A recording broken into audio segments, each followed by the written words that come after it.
une génération où tu peux t'enrichir même financièrement en voyageant. C'est-à-dire tu dors, t'es max, tu vois, j'ai bien dormi, Ouais. 3 heures du matin. Ouais.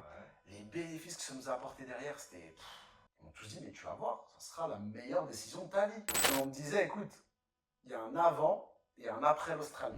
Bonjour et bienvenue chez les anciens. Aujourd'hui, nous allons recevoir Youssef, alias Yousta Travel, sur Instagram et YouTube et d'autres réseaux sociaux.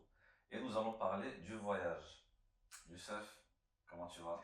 Bah écoute, ça va super, j'espère que tu vas bien, Sofiane. Très bien. Moi aussi, ça va nickel, donc content d'être sur ta chaîne, ça fait plaisir. Enchanté. Et C'est le premier invité externe aux anciens. Ah ouais, c'est vrai. Je suis pas encore un ancien, Encore bientôt. mais j'y arrive. Exact. Tu peux te présenter pour ceux qui ne te connaissent pas. Ouais, bah alors déjà, je m'appelle Youssef. Ouais. C'est vrai que sur les réseaux, je suis connu sous, entre guillemets, Yousta Travel. Ok. Je suis connu, c'est un grand mot, mais bon, Là, on c'est se comprend, suivi. voilà. Donc Yousta Travel, tout simplement Travel parce que bah voilà, j'aime bien voyager. Ouais. J'ai une chaîne YouTube et mes réseaux aujourd'hui sont axés voyage. D'accord. Donc voilà, on donne des conseils, des infos et des bons plans voyage d'une manière générale. Mais aussi en ce moment, enfin ces derniers temps, c'est un petit peu plus axé sur l'Australie. Ok. Parce que bah voilà, j'ai vécu en Australie, je pense qu'on y reviendra un peu On va en après. parler. Mais voilà, j'ai vécu en Australie, j'ai passé plus d'1 an là-bas. Très bien. Là, je suis revenu pendant quelques temps, Mhm. mais j'aspire peut-être à retourner là-bas sur du moyen long terme. Ok. Donc voilà un petit peu qui je suis, Justin Travel. Yousta Travel. Voilà. Très bien. Tu peux nous dire en gros comment s'est passée ton enfance, comment tu as grandi? Bah en vrai, donc pour le commencement, le b.a.-ba, franchement, une enfance tranquille, tu Ouais. vois. Pas se la jouer. J'ai pas eu une enfance dramatique, j'ai Ouais. pas eu une enfance incroyable, dans le sens où j'ai pas eu une cuillère en or dans la bouche. Ouais. Mais voilà, une enfance modeste. Mhm. J'ai eu de très bons souvenirs. Ouais. Mes parents, voilà, tu vois, ce serait leur manquer de respect de dire que ouais, Ouais, t'as j'ai souffert. voilà, j'ai souffert, j'ai Bien sûr. connu la misère et tout. Loin de là. Au contraire, ils se sont bien occupés de nous et ça s'est très bien passé. J'ai des très bons souvenirs. Voilà, donc une enfance modeste, Ouais. mais avec de bons souvenirs. Quelques galères aussi, D'accord. mais en général, de bons souvenirs. Ok. T'as grandi en Île-de-France? Voilà, j'ai Ça, grandi en en Ile-de-France, c'est ça, dans le 92. 92, à Colombes. Ok. Donc voilà, je sais pas si on peut se le dire, mais on se connaît très bien parce que justement on habite dans le même quartier. Exact. Donc forcément, bah, ça facilite aussi de, de, de voir qu'il y a d'autres personnes autour de nous dans un cercle proche qui font des choses. Et donc moi, c'était pour ça, c'était un plaisir aussi, je voulais le dire, c'est un plaisir d'être aujourd'hui sur ta chaîne Ah, et de pouvoir échanger avec toi parce que ça faisait un petit moment qu'on ne s'était pas vu. Donc très longtemps. voilà, on a réussi à lier l'utile à l'agréable, donc ça fait plaisir en vrai. Exactement. Ah, c'est magnifique. Et donc voilà, ouais, donc une enfance franchement Tranquille. tranquille. Scolarité dans les Hauts-de-Seine. Ouais. Et ensuite, après, comment t'es rentré dans le monde du travail? Bah, c'est ça, donc voilà, scolarité, voilà, encore une fois, tout ce qui est de plus normal en vrai, Ouais. c'est ça. Et j'ai continué mes études, je me suis arrêté, moi, j'ai un bac pro commerce, Ok. j'ai fait quelques mois en BTS, Ouais. ça m'a pas plus intéressé que ça, parce que justement, je voulais travailler, donc je cherchais de l'alternance. J'ai été en alternance, et c'est un peu ce qui m'a aussi fait arrêter les cours, c'est que je trouvais pas de patron. Alors j'ai rencontré beaucoup de difficultés, je ne veux pas me la jouer en mode ouais, j'ai vu du racisme et tout. Bien sûr. Alors forcément, il y a eu de la discrimination, hein, clairement. J'ai Des plusieurs expériences souvenirs, précises, des expériences, voilà, sur ça. Mais voilà, c'est aussi le fait que je pense que voilà, je me suis peut-être moins bien pris parce qu'il n'y avait personne justement à ce moment-là pour voilà, me préparer psychologiquement, mentalement à trouver justement une entreprise rapidement. Et mais voilà, donc c'est ce qui m'a fait arrêter l'école et rencontrer le monde du travail tout simplement. Ok, t'as travaillé dans quoi? Alors mon premier job, j'ai commencé en tant que mon premier vrai job entre guillemets, c'était animateur. Ok. Donc j'étais animateur dans la ville de Colombes d'ailleurs. Donc j'ai commencé là-bas. Je faisais aussi le week-end, je donnais des cours de théâtre, des cours de hip-hop quand j'étais un peu plus jeune. Ouais. Donc ça vient d'où ça pour donner des cours? C'était un loisir que tu faisais déjà? Alors franchement, pour être honnête, ça vient de deux choses très importantes. La première, c'est que moi j'ai toujours aimé transmettre. J'ai un côté pédagogue en moi. Je sais pas il est sorti d'où, mais j'ai toujours aimé transmettre. avec l'animation, ça Ouais. s'est encore plus développé, le fait de m'occuper des plus jeunes, parce que j'ai beaucoup fait maternelle. Ok, d'accord. Donc ça m'a encore plus, ouais, ça a encore plus développé mon côté pédagogue. Ouais. Et aussi, par rapport à ma timidité. Quand j'étais petit, j'étais extrêmement timide. D'accord. Ça veut dire que quand je te dis timide, c'est vraiment timide maladif. Dans le sens où il n'y a que les vrais timides Ouais. qui savent des fois. Ouais, tu te retrouves des fois dans des situations où je sais pas comment t'expliquer. Où T'as pas parce envie que d'être tu es toi, timide, quoi. Ouais. t'anticipes des situations. Ouais. Et du coup, tu pars dans des. Je donne un exemple. Ouais. Je m'en rappelle. J'ai pas toujours habité à Colombes, j'ai habité à Agnières au début. Ok. Donc je suis né à Gennevilliers, j'ai grandi à Agnières. Ouais. Et je déménage à Colombes, donc je suis nouveau. Et je crois que c'était les premières semaines, je viens d'arriver. Et ma mère m'avait acheté une veste blanche, tu vois. Ouais. Un truc aussi très. Je sais pas comment te dire, mais un truc très. Un gros trait, par exemple, des personnes timides, je pense, c'est que moi, je m'habillais qu'en noir, ou en bleu marine, ou en gris. Ouais, Mettre des couleurs, c'était impossible. Parce que si les gens me regardent, je respirais plus, tu vois. Et ma mère, elle m'achète un jour, elle revient et tout. Elle revient du marché, je crois, elle m'achète un t-shirt rouge. Ouais. Et elle m'a dit, tiens, je t'ai acheté ça et tout, c'est pour la rentrée. Il était beau le t-shirt en vrai, mais c'est juste le fait de. Tu vois, bah d'ailleurs, ironie du sort aujourd'hui, tu vois, maintenant en vrai, je m'en fous. Mais c'est vrai, c'est vraiment le truc où ben, je l'ai mis et j'ai mis une veste par-dessus Ouais. qui était foncée Ouais. et je ne l'ai pas enlevée en classe. Et je transpirais en cours, j'avais trop chaud. Mais je voulais pas l'enlever parce que je voulais pas qu'on voit que j'ai du rouge, parce que je voulais pas que les regards se tournent vers moi, tu vois. Et je suis resté comme ça en sueur dans la classe pendant toute la matinée en vrai, tu vois. J'attendais la récréation, tu vois, je regardais et tout. Donc voilà, ça a été, ouais, j'ai été très timide. Et le fait d'avoir fait du hip-hop, d'avoir fait du théâtre, ça a vraiment cassé ce côté. Ça t'a libéré. Ouais, voilà, c'est le mot. C'est vraiment, ça m'a libéré. Et du coup, j'ai pu être beaucoup plus moi-même et beaucoup plus m'ouvrir à d'autres choses, tu vois, que j'ai découvert et que j'ai apprécié par la suite. Donc ouais, la scène, ça m'a beaucoup aidé. En vrai, ça m'a beaucoup aidé. Et du coup, ça a aussi, du coup, par conséquent, développé mon côté pédagogue, tu vois, entre guillemets. Donc voilà pourquoi l'animation, pourquoi j'ai donné des cours derrière, de hip-hop, de théâtre. Et ensuite, j'ai continué comme ça. Après, je suis devenu chauffeur VTC. Donc je te parle de ça d'une époque où ça s'appelait même pas comme ça, tu vois. On appelait ça chauffeur de tourisme, tu vois encore. Donc j'ai fait les deux aussi. Et donc voilà, j'ai continué comme ça. J'ai été vendeur aussi. Et touche un peu à tout, quoi. Ouais, j'ai été commercial quelques semaines, quelques jours, mais voilà, j'ai été aussi commercial. Et voilà quoi, donc j'ai fait des petits boulots voilà, par-ci par-là, potentiellement ambitieux, mais voilà. C'était pas plus. Tu cherchais un peu, on va dire. Ouais, c'est ça. Tu sais, j'avais 20 ans, je savais pas trop où aller, quoi faire. Donc je teste un petit peu qu'est-ce qui me correspond ou pas. Et après, je suis devenu chauffeur de bus. Donc là, c'était un peu plus stable, on va dire. Comment t'en es arrivé à là? Alors, chauffeur de bus, j'en suis arrivé à là parce que déjà, autour de nous, il y en avait beaucoup. Donc on en connaît plein, nous déjà, de notre cercle, dans notre cercle proche ou même un peu plus loin. Et au final, bah, tout le monde me disait, voilà, c'était le bon plan, tu travailles à côté de la maison, t'es plutôt bien payé, potentiellement t'as pas mal de vacances. Une certaine stabilité. Voilà, c'est vraiment, ça alliait l'utile à l'agréable, comme, entre guillemets, on pouvait l'espérer par rapport à nos modes de vie, tu vois. Moi, j'avais l'habitude de partir 2 mois au bled l'été. Ça veut dire qu'en vrai, c'était plus la continuité. Je pouvais aller au bled 2 mois, même je pouvais me faire des petites vacances par-ci par-là. Ça m'arrangeait, tu vois. Et tu viens d'où du bled? Alors moi, je suis marocain, donc principalement de la région de l'Agadir. Et ouais, c'est ça, exactement. Donc Achille Hadgir, pour ceux pour ceux qui comprennent. Mais en vrai, voilà, c'est ça. Donc j'allais au bled l'été. Et en plus de ça, j'ai commencé à voyager jeune aussi. Jeune, j'avais 20 ans. Mon premier vrai voyage en dehors du Maroc, ça a été en Turquie. Je suis parti à Bodrum avec un pote à moi. Et en vrai, ça a été ma première expérience voyage. Et bah, j'ai kiffé, tu vois. Partir tout seul dans un autre pays. Je parlais pas du tout anglais à ce moment-là. Turc. Turc encore. Encore moins qui parle turc à part les Turcs, tu vois.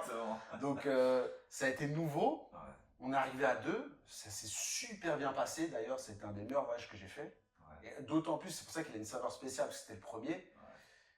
Et puis de là, on a kiffé. Et puis après, on est reparti. Je suis parti en Espagne. Je suis parti à Ibiza avec 2 potes à moi aussi. On a découvert l'Espagne sous un autre angle, parce que nous, tu sais, comme je suis marocain, on y allait en voiture. Voilà, on connaissait l'Espagne par rapport aux autoroutes, tu vois, aux routes, aux stations-service. Je te jure, c'était ça, le taureau et tout. Mais ouais, voilà, tu vois, donc découvrir Ibiza. Alors, je sais que beaucoup pensent que c'est que le côté festif Ibiza, moi le premier. Ouais. Et on est parti un peu hors période, c'est-à-dire on est parti au mois de avril-mai. Okay. Et on a vraiment kiffé parce que c'était pas que le côté, tu sais, boîte de nuit, cocaïne, enfin voilà, des choses, clichés, voilà, pas les mauvais clichés. Ouais. Ibiza, t'as vraiment des endroits qui sont vraiment sympas, t'as des plages qui sont magnifiques, et contrairement à ce qu'on croit, il y avait vraiment énormément de couples qui allaient, tu vois. Donc en vrai, quand on est allé là-bas, et ben, agréablement surpris, on a vraiment kiffé. Bon, on était jeunes aussi, on a fait un peu la fête, mais pas la fête comme ce qu'on peut imaginer, tu vois. Donc c'était cool, voilà, c'était cool. Et du coup, ça nous a donné, en fait, tu sais, le fait de découvrir une culture par rapport à la Turquie, découvrir d'autres aspects d'un pays ou d'une destination par rapport à Ibiza, voilà, ça nous a donné encore plus envie de voyager et de se dire, tiens, qu'est-ce qu'on va découvrir encore en allant encore un peu plus loin, tu vois. Et donc, ça s'est fait comme ça. Donc, j'ai commencé à voyager avec potes. Je suis parti en Thaïlande avec des amis à moi. Donc, ça a été le premier gros voyage. Et en fait, de là, après, c'est parti. Tu vois, une fois que tu as découvert la Thaïlande, on a fait 3 semaines là-bas. On a vraiment kiffé. 3 semaines, là, c'est vraiment une autre culture, un autre monde, un autre climat. Tu sais, tu connais pas le côté tropical. Nous, au bled, c'est ça. Au bled, t'as le désert. En Europe, bon, tu reconnais un peu. Mais là, c'est tropical, c'est différent. Et après, c'est parti, ça y est, le travel addict, il est lancé. Tu as envie de voyager, tu as envie de découvrir toujours plus et tout. Et c'est ce que j'ai pu faire après par la suite. D'accord. Et donc là, tu étais toujours chauffeur de bus. Et on va dire, dans tes vacances, tu voyageais un peu dans différentes destinations. C'est ça. Alors, avant d'être les destinations que j'ai fait là, j'étais encore animateur, vendeur, VTC. Voilà, j'étais dans les métiers où je me cherchais, entre guillemets. Et après, quand je suis devenu chauffeur de bus, là, je me suis marié quelques temps après.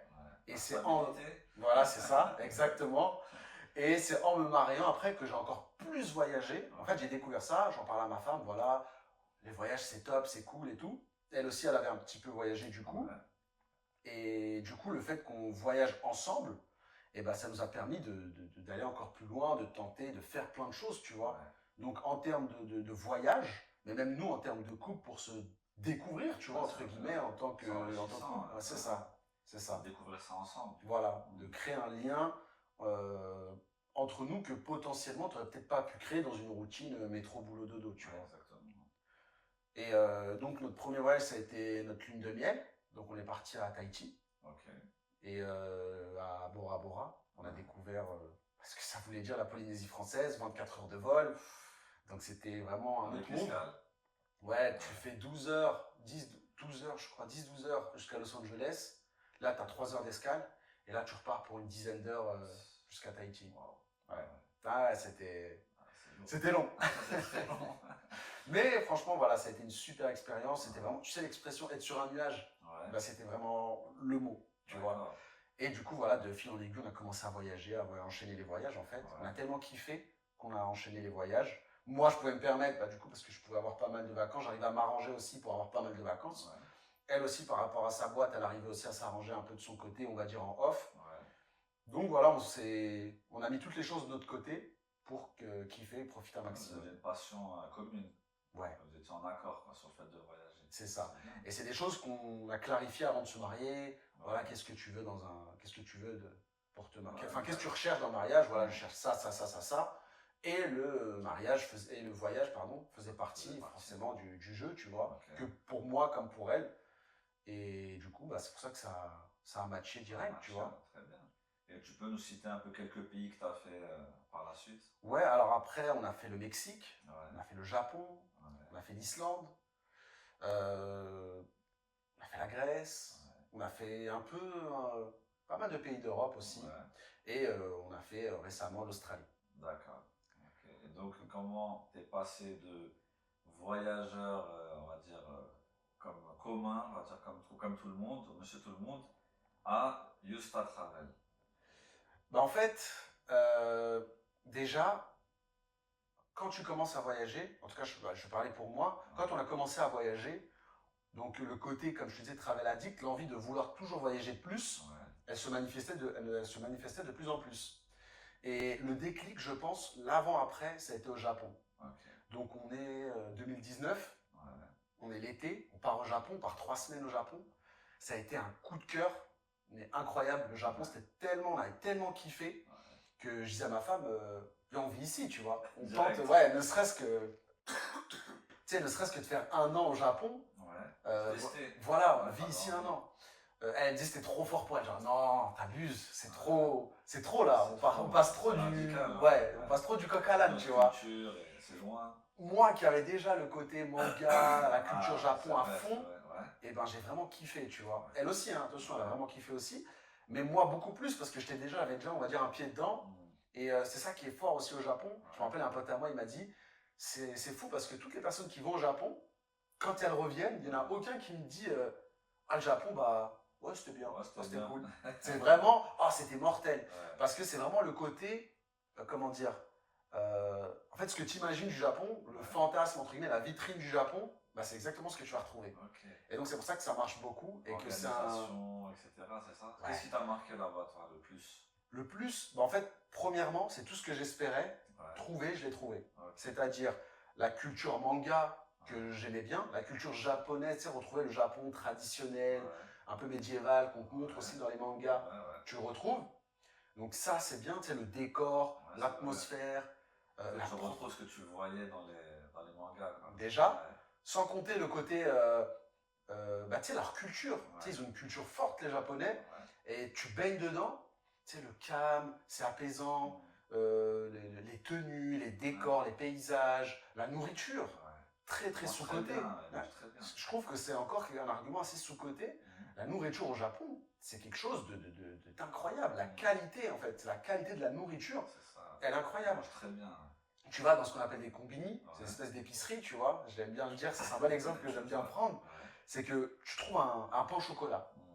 Tu le vois, tu dis bon vas-y je le prends et tout, tu le manges, mais tu te dis mais il vient d'être fait, tu vois, alors qu'il est là ça fait peut-être 2 jours. Et en fait les Japonais ils ont un rapport à la nourriture, genre ça n'existe pas une date de péremption de 30 jours, 1 mois, 1 mois et demi. C'est une semaine, t'as pas acheté, c'est poubelle. C'est fini. Malheureusement, tu vois, eux c'est comme ça parce qu'ils considèrent que voilà. Ils font leurs courses quotidiennement. Toutes les semaines, et encore, même je dirais même tous les 3 jours, tu vois. Et en fait, enfin bref, ça a été vraiment tout l'aspect. En plus, on a fait Tokyo, Kyoto, Okinawa. C'est 3 mondes différents. C'est que Tokyo, c'est la ville, donc c'est le city break par excellence. Plus tu rajoutes un peu le côté. C'est un peu tout le Japon retrouvé dans une ville. Et Kyoto, c'est le côté vraiment traditionnel, les bambous, le calme, tu sais, les temples et tout. Les tenues traditionnelles. Et Okinawa, c'est vraiment genre. La neige, la nature et tout, non, c'est ça? Non, ça c'est le nord, ça va être Hokkaido qui est beaucoup plus, les montagnes, la neige et tout. Et le sud, c'est tout l'inverse, c'est vraiment, t'es en Thaïlande. C'est le côté tropical, les plages paradisiaques, le côté vert. Et... tout au Japon en fait. Ouais, c'est ça. C'est fou. Je te jure, et en fait le fait de voir tout ça, surtout que tout est propre, il n'y a pas un papier par terre, les gens ils sont respectueux, ils sont gentils, que tu sois musulman, chrétien, bouddhiste, t'as les cheveux rouges, roses, t'as une barbe jusque là. Ils sont pas dans ça.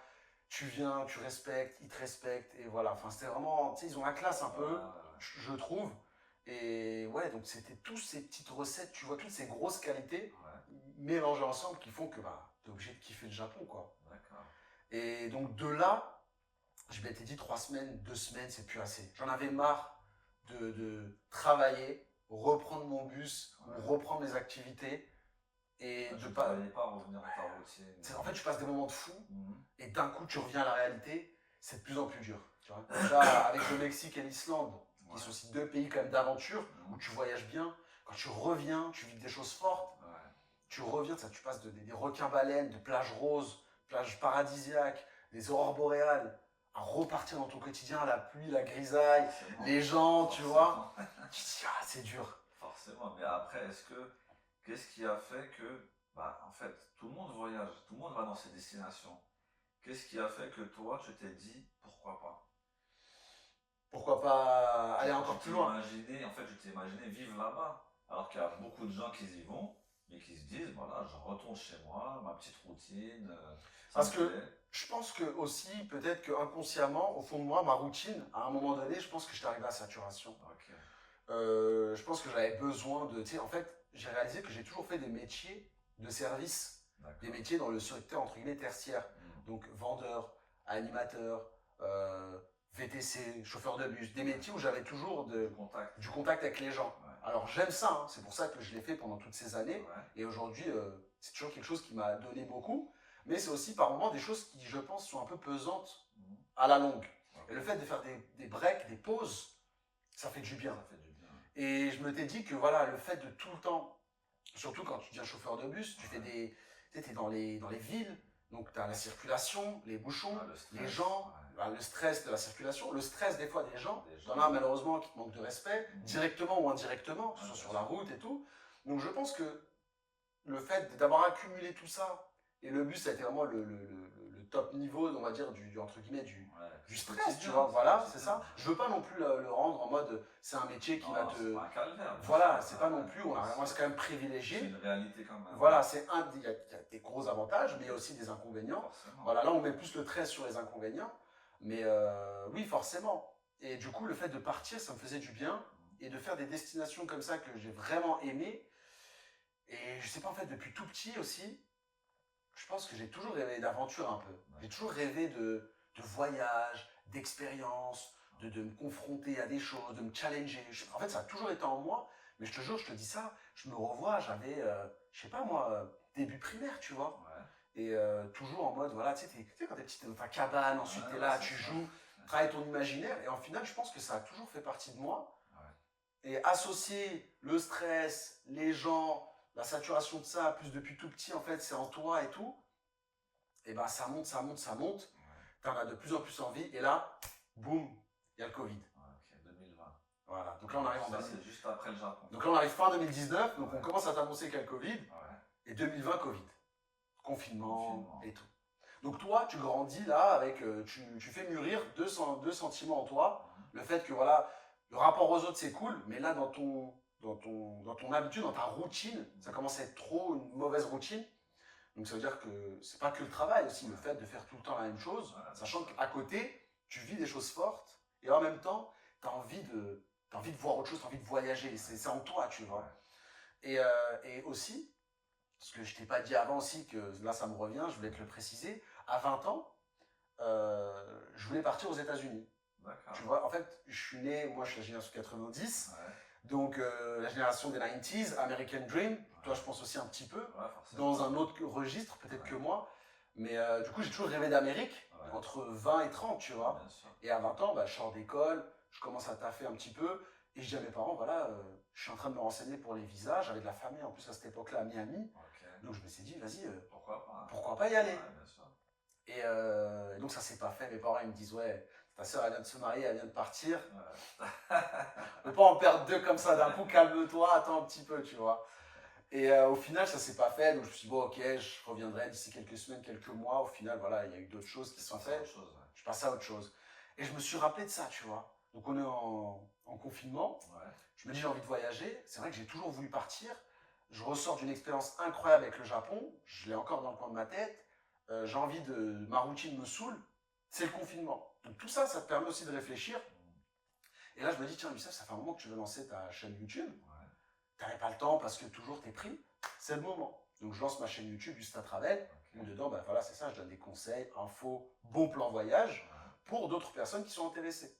Et ça m'est venu parce que, bah justement, il y a beaucoup de gens, en fait, je mettais beaucoup à l'époque des stories sur Snap et tout, ou sur Instagram, et t'en as beaucoup qui me disaient, mais comment t'as fait? Où t'as été? Ah, pourquoi là? En fait, je recevais beaucoup de questions, c'était souvent les mêmes, t'avais une dizaine de questions qui revenaient souvent. Et donc j'ai décidé, pour aider tout le monde, déjà, comme ça, quand on me demande, je les envoie sur ma chaîne, voilà, tu as tous les détails. C'est ça, il fallait que je centralise un peu le tout. Comme ça, moi, j'avais moins de questions qui revenaient à chaque fois. Et au final, donc j'ai fait ça pour mes proches ou mon cercle un peu plus loin. Et au final, bah, tu vois que c'est des gens que je connais pas, en fait, tu vois, sur les plateformes, qui viennent, qui regardent tes vidéos, qui t'envoient des messages, qui te mettent des commentaires, etc. Donc c'était cool. Donc j'ai commencé comme ça. Et au final, bah, le fait de tout poser à plat, je me suis dit, regarde, je me suis dit à l'Australie qui commençait à arriver dans ma tête. Je me suis dit, voilà, Youssef, Yusta, maintenant, t'aimes voyager, c'est le confinement. Tu veux un pays qui correspond à tes attentes, c'est-à-dire de l'aventure, partir et tout. L'Australie, c'est fait pour toi. Pourquoi l'Australie? Parce que j'avais énormément d'amis autour de moi qui l'avaient déjà fait. Amis proches ou même un peu lointains. Et donc je me dis, mais en fait, ça devenait de plus en plus une évidence, parce que plus je réfléchissais à l'Australie, et plus je me disais, en vrai, bah c'est logique. T'as lui qui l'a fait, lui, elle, lui. Et j'en parle avec ma femme, et on se rend compte que, du coup, que ce soit mon cercle à moi et le sien, il y a de plus en plus de monde. Et donc je me mets à lister toutes les personnes que je connais qui ont été en Australie. Et je me retrouve presque avec 30 personnes. Je me dis, mais c'est fou quand même. Autour de nous, là, t'as au moins 30 personnes qui ont été en Australie. Voilà, ça veut dire que si tu veux des infos, si tu cherches, t'as de quoi faire. T'as de quoi faire. Et en plus, voilà, j'ai envie de voyager, j'ai envie de me challenger. On me dit c'est le pays des serpents, des araignées. Moi, au contraire, ça me fait pas peur. Au contraire, ça me motive encore plus, tu vois. Et donc, je commence à mûrir l'idée dans ma tête. J'en parle de plus en plus à ma femme. Ce qu'il faut savoir avant, c'est que je suis parti en Suisse. Donc j'ai fait quelques semaines, quelques mois en Suisse pour justement me renseigner, pour aller vivre là-bas, pour m'expatrier. J'ai pas trop kiffé l'expérience. Je te cache pas que c'était aussi une période où voilà, il n'y avait pas non plus un million de tuyaux ou de filons. Donc j'ai été un peu, je vais pas dire à l'arrache, je me suis préparé un peu, mais c'était pas suffisant. Et du coup, j'ai pas kiffé l'expérience. Et l'Australie, c'était vraiment l'étape d'après. Donc en fait, l'Australie, ça cochait toutes les cases. Voyage, aventure, potentiellement gagner de l'argent. C'était pas le but premier, gagner de l'argent, mais c'est ça. Et l'anglais. Donc voilà, je me disais, ça réunit toutes les conditions. 5e point aussi, c'est que je connaissais des gens qui l'avaient fait. Donc voilà, donc tout ça, on l'expose avec ma femme, on en discute et tout. Elle, au début, elle est contre. Parce que la peur, serpent, araignée, c'est loin, la famille, etc. Que je comprends, tu vois. Ça a été très très difficile. C'était, je crois, le plus difficile, c'était de l'annoncer à la famille. Parce que toi, tu le sais, tu nous connais même très bien. On est très famille, tu vois. Nous, on est une petite famille. On a une grande famille de base, mais on est vraiment toujours souvent ensemble, tu vois. On est très proches. Et de se séparer comme ça a été un choc, tu vois. Et voilà. C'est 24 heures de vol minimum. Donc, c'était pas évident. Mais voilà d'où vient le projet Australie, en gros. D'accord, mais en termes administratifs, concrètement, comment tu fais pour aller en Australie et pouvoir y rester? Alors, pour pouvoir aller en Australie, il y a plusieurs moyens. Là, je vais t'en citer deux, on va dire, les deux plus grands moyens, dont un, voilà. Donc, tu as le premier moyen, c'est ce qu'on appelle le visa étudiant. Donc voilà, ce qui est assez classique, on peut retrouver un peu partout, on va dire, surtout dans les pays occidentaux. Donc tu fais un visa étudiant, donc tu postules sur Internet, sur le site du gouvernement australien. Donc voilà, je cherche à faire un visa étudiant pour étudier telle matière, telle langue, et tu viens dans le pays, et tu étudies, et tu peux travailler un petit peu.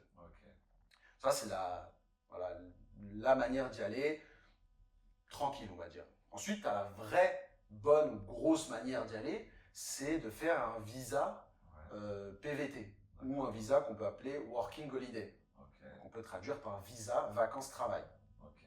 Donc c'est des visas qui sont spécifiques pour certains pays, dont l'Australie en fait partie, pour pouvoir rester dans un territoire 1 an, 2 ans ou 3 ans, dans lequel tu peux travailler et en même temps passer des vacances. C'est ça. D'accord, donc c'est ce que tu as fait. Donc moi, c'est exactement ce que j'ai fait. Donc par exemple, dans mon cas, moi, ça a été l'Australie. Il n'y a pas que l'Australie. L'Australie, la Nouvelle-Zélande, l'Argentine, le Japon, la Corée, le Canada, quelques pays de l'Union européenne, quelques pays d'Amérique latine, les États-Unis, etc., etc. Tu vois. Et après, c'est quoi les conditions qu'il faut remplir? Après, voilà, chaque pays a ses conditions, mais en général, tu as à peu près les mêmes points, sauf pour certains pays. Mais je sais qu'en gros, ce qu'il va te falloir, c'est l'âge. Donc en général, c'est entre 18 et 30 ou 18 et 35 ans. Ça dépend des pays. L'Australie, c'est jusqu'à 35 ans. Ça va aussi dépendre de ta nationalité. Donc, par exemple, un passeport de l'Union européenne, il n'a aucun problème. Mais un passeport, je ne sais pas, je te dis, d'un pays asiatique, latino ou africain, il peut rencontrer des difficultés. On peut lui refuser. Enfin, c'est carrément pas accessible pour lui, ou ça peut être accessible sous certaines conditions. Voilà. Et tu as la somme d'argent. Donc souvent, ces pays-là, encore une fois, chaque pays a sa propre manière de faire. en général, on va te demander une certaine somme sur ton compte en banque. Par exemple, en Australie, on te demande ton nom, ton prénom et d'avoir 3500 € sur ton compte. D'accord. Voilà. Pour l'Australie, c'est comme ça que ça fonctionne. Donc, tu as entre 18 et 35 ans. Là, je vais parler que pour l'Australie. Que tu as 3500 € sur ton compte et que tu as une nationalité française, bah, c'est parti, quoi. Tous les feux sont ouverts, tu peux... Là, tu peux 1 an aller en Australie et travailler. C'est ça. Magnifique. C'est ça, exactement. Magnifique. Et donc, raconte-nous comment tu t'es préparé. Moi, j'ai mis presque 1 an pour me préparer. Okay. Parce qu'au moment où je veux le faire, du coup, bah, ma femme est enceinte. Donc, on se dit, bah, si on y va, c'est avec un enfant. Du coup, donc, tous les... Il faut y réfléchir. Tous les plans changent. Donc, c'est une autre stratégie. Et bah, forcément, c'est une autre manière de se préparer. Donc, j'ai mis beaucoup plus de temps à préparer mon voyage. J'ai mis pratiquement 1 an pour savoir où aller, quoi faire, comment faire, etc. Surtout que moi, quand je le prépare à ce moment-là, on est encore fin Covid, tu vois, on est encore sur la fin du Covid.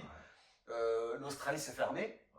Et t'as pas toutes les vidéos aujourd'hui sur Internet, où t'as pas l'accès à l'information comme aujourd'hui.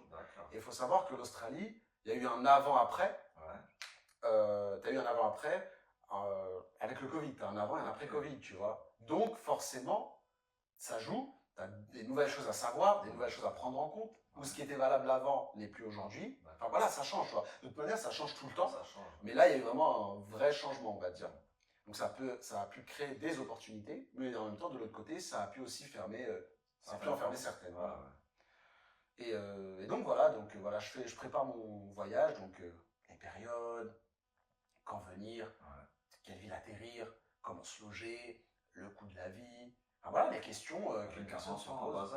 Surtout avec un enfant, qu'est-ce qu'on peut faire avec un enfant. Voilà, parce que on se rappelle qu'à ce moment-là, l'Australie, pour beaucoup, comme pour ma femme surtout, c'est les serpents et les araignées, tu vois. Donc, pour ma femme, on arrive dans une jungle limite, et tu vois, dans une cabane et tout, tu vois. Enfin, moi aussi, hein, je dis elle, mais moi aussi, en vrai, je me dis, voilà.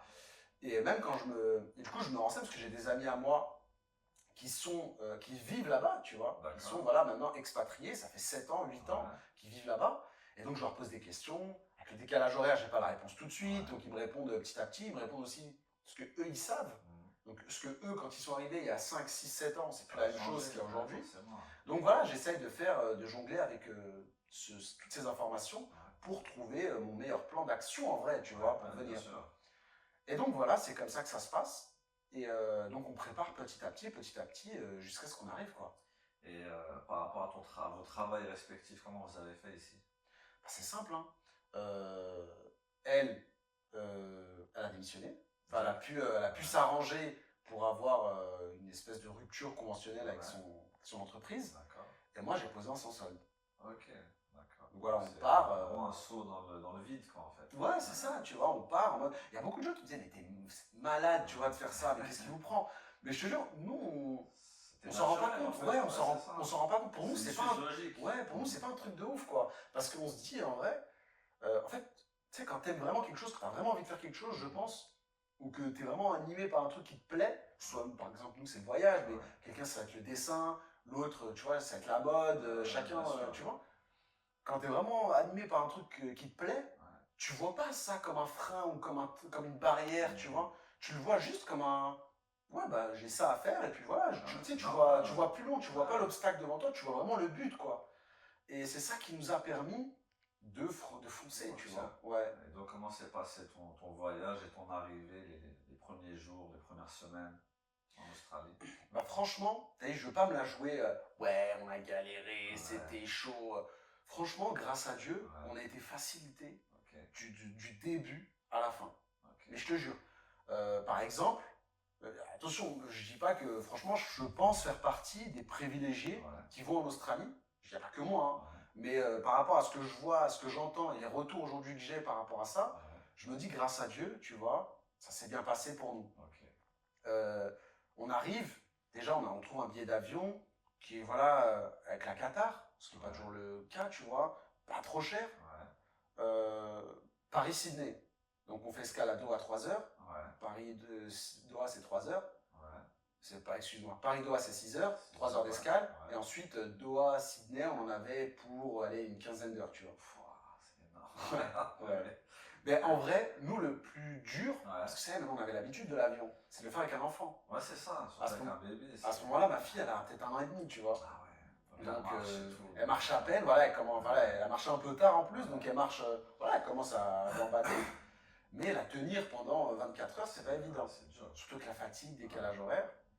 Et franchement, c'est super bien passé dans l'avion. Alors, les 6 premières heures Paris-Doha, mais Magnifique. ah, nickel. T'arrives, tu manges, tu mets un film, tu fermes les yeux, tour, t'es arrivé. Ok. Tu vois. Le second, il était un peu plus long, Ouais. mais ça s'est quand même bien passé, tu vois. On arrive sur place, on prend le taxi, on arrive à l'hôtel. T'arrives dans quelle ville? J'arrive à Sydney, À Sydney. ouais, qui est d'ailleurs. Situé, c'est où en Australie à peu près? Alors Sydney, c'est vraiment, je sais pas si on le voit sur le plan, Ouais. mais voilà, Sydney, c'est ici. Donc sud-est. Voilà, c'est ça. Tu pars de C'est Paris, l'autre côté, quoi. t'arrives là. Voilà, c'est pour ça que c'est beaucoup plus loin et beaucoup Ok. plus long. Ouais. Et pourquoi Sydney? Bah, parce que c'était la grande ville, Ouais. parce que voilà, ça rassurait plus aussi ma femme d'y aller. Ouais. Voilà, c'était vraiment le côté, bah voilà, on prend le temps d'arriver tranquille, on prend nos marques, on voit comment le pays fonctionne. Ouais. Et après, demain, si voilà, faut aller dans des endroits un peu plus sauvages, pourquoi pas, tu vois. Mais juste, entre guillemets, d'arriver dans les meilleures conditions, surtout quand t'es avec un enfant. Ouais. Et parce que tu sais, il faut penser aux couches, faut penser aux médicaments, faut penser, Ouais, tu vois, t'as des faut trucs, penser aux à ça. allergies, tu sais pas, tu vois. C'est des trucs que C'est tu vrai. penses pas sur le moment, Ouais. et à force, bah ouais, tu fais attention à tout ça. Et du coup, voilà, donc on arrive à Sydney. Ok. Et donc quand tu arrives, est-ce que tu avais déjà un travail, un logement de prévu ou tu es venu et puis tu cherches une place? Alors ouais, alors t'arrives, t'as rien, donc tu pars vraiment de zéro. Ouais. Donc là, dès que t'arrives, Tu arrives dans un hôtel? T'as un hôtel? ouais, alors en général, par exemple, c'est bien que tu me précises ça, parce que les gens, en général, quand ils viennent en auberge. Ok. Moi, si j'avais été tout seul, Ouais. je serais venu dans une auberge de jeunesse. Ça m'aurait coûté beaucoup moins cher, Ouais. j'aurais pu rencontrer du monde, Mhm. parce qu'en général, dans les auberges, c'est des chambres. T'as que des étrangers. Ouais. C'est des chambres partagées déjà, Ouais. donc tu es plus à même de discuter, de dialoguer, d'échanger C'est vrai. avec des Français, Ouais. ou même avec des gens tu sais, d'autres origines, d'autres pays, tu discutes Ouais. avec eux, et c'est plus facile, tu sais, tu te fais un réseau, Ouais, bien eh sûr. tiens, tu viens Tous ça d'arriver, pour la même raison, on va c'est dire. ça, Ouais. fais ça, fais ça, fais ça, tu veux un job, tiens, va voir un tel, c'est beaucoup plus Ouais, facile, tu vois, exactement. tu vas beaucoup plus vite. Ouais. Nous, on est avec un enfant, donc il est hors de question d'aller en auberge, que ce soit pour nous, mais même pour les gens, t'es arrivé avec un enfant, Ouais. la nuit, le bébé il pleure, tu vois, c'est pas évident. C'est vrai. Donc non, on a pris un hôtel, donc ça nous revient beaucoup plus cher de séjourner à l'hôtel que de séjourner en auberge. Mais on le savait, donc on avait prévu, et donc la première question qu'on se dit, c'est trouver un job tout de suite. Parce que dès que tu arrives, le compte à rebours Ouais, c'est de ton c'est argent, des économies. ouais, tu vois, il commence quoi. Et en vrai, je te jure que, encore une fois, c'est pour ça que je te dis, grâce à Dieu, Ouais. on arrive, et on kiffe tellement, la vibe, l'ambiance, les gens, puis s'il faisait beau, Ouais. que je me dis, on va trouver du travail, mais tranquille, viens, on prend une semaine ou Ouais. 2 semaines où on fait nos vacances. D'accord. Et on verra, advienne que pourra. Ouais.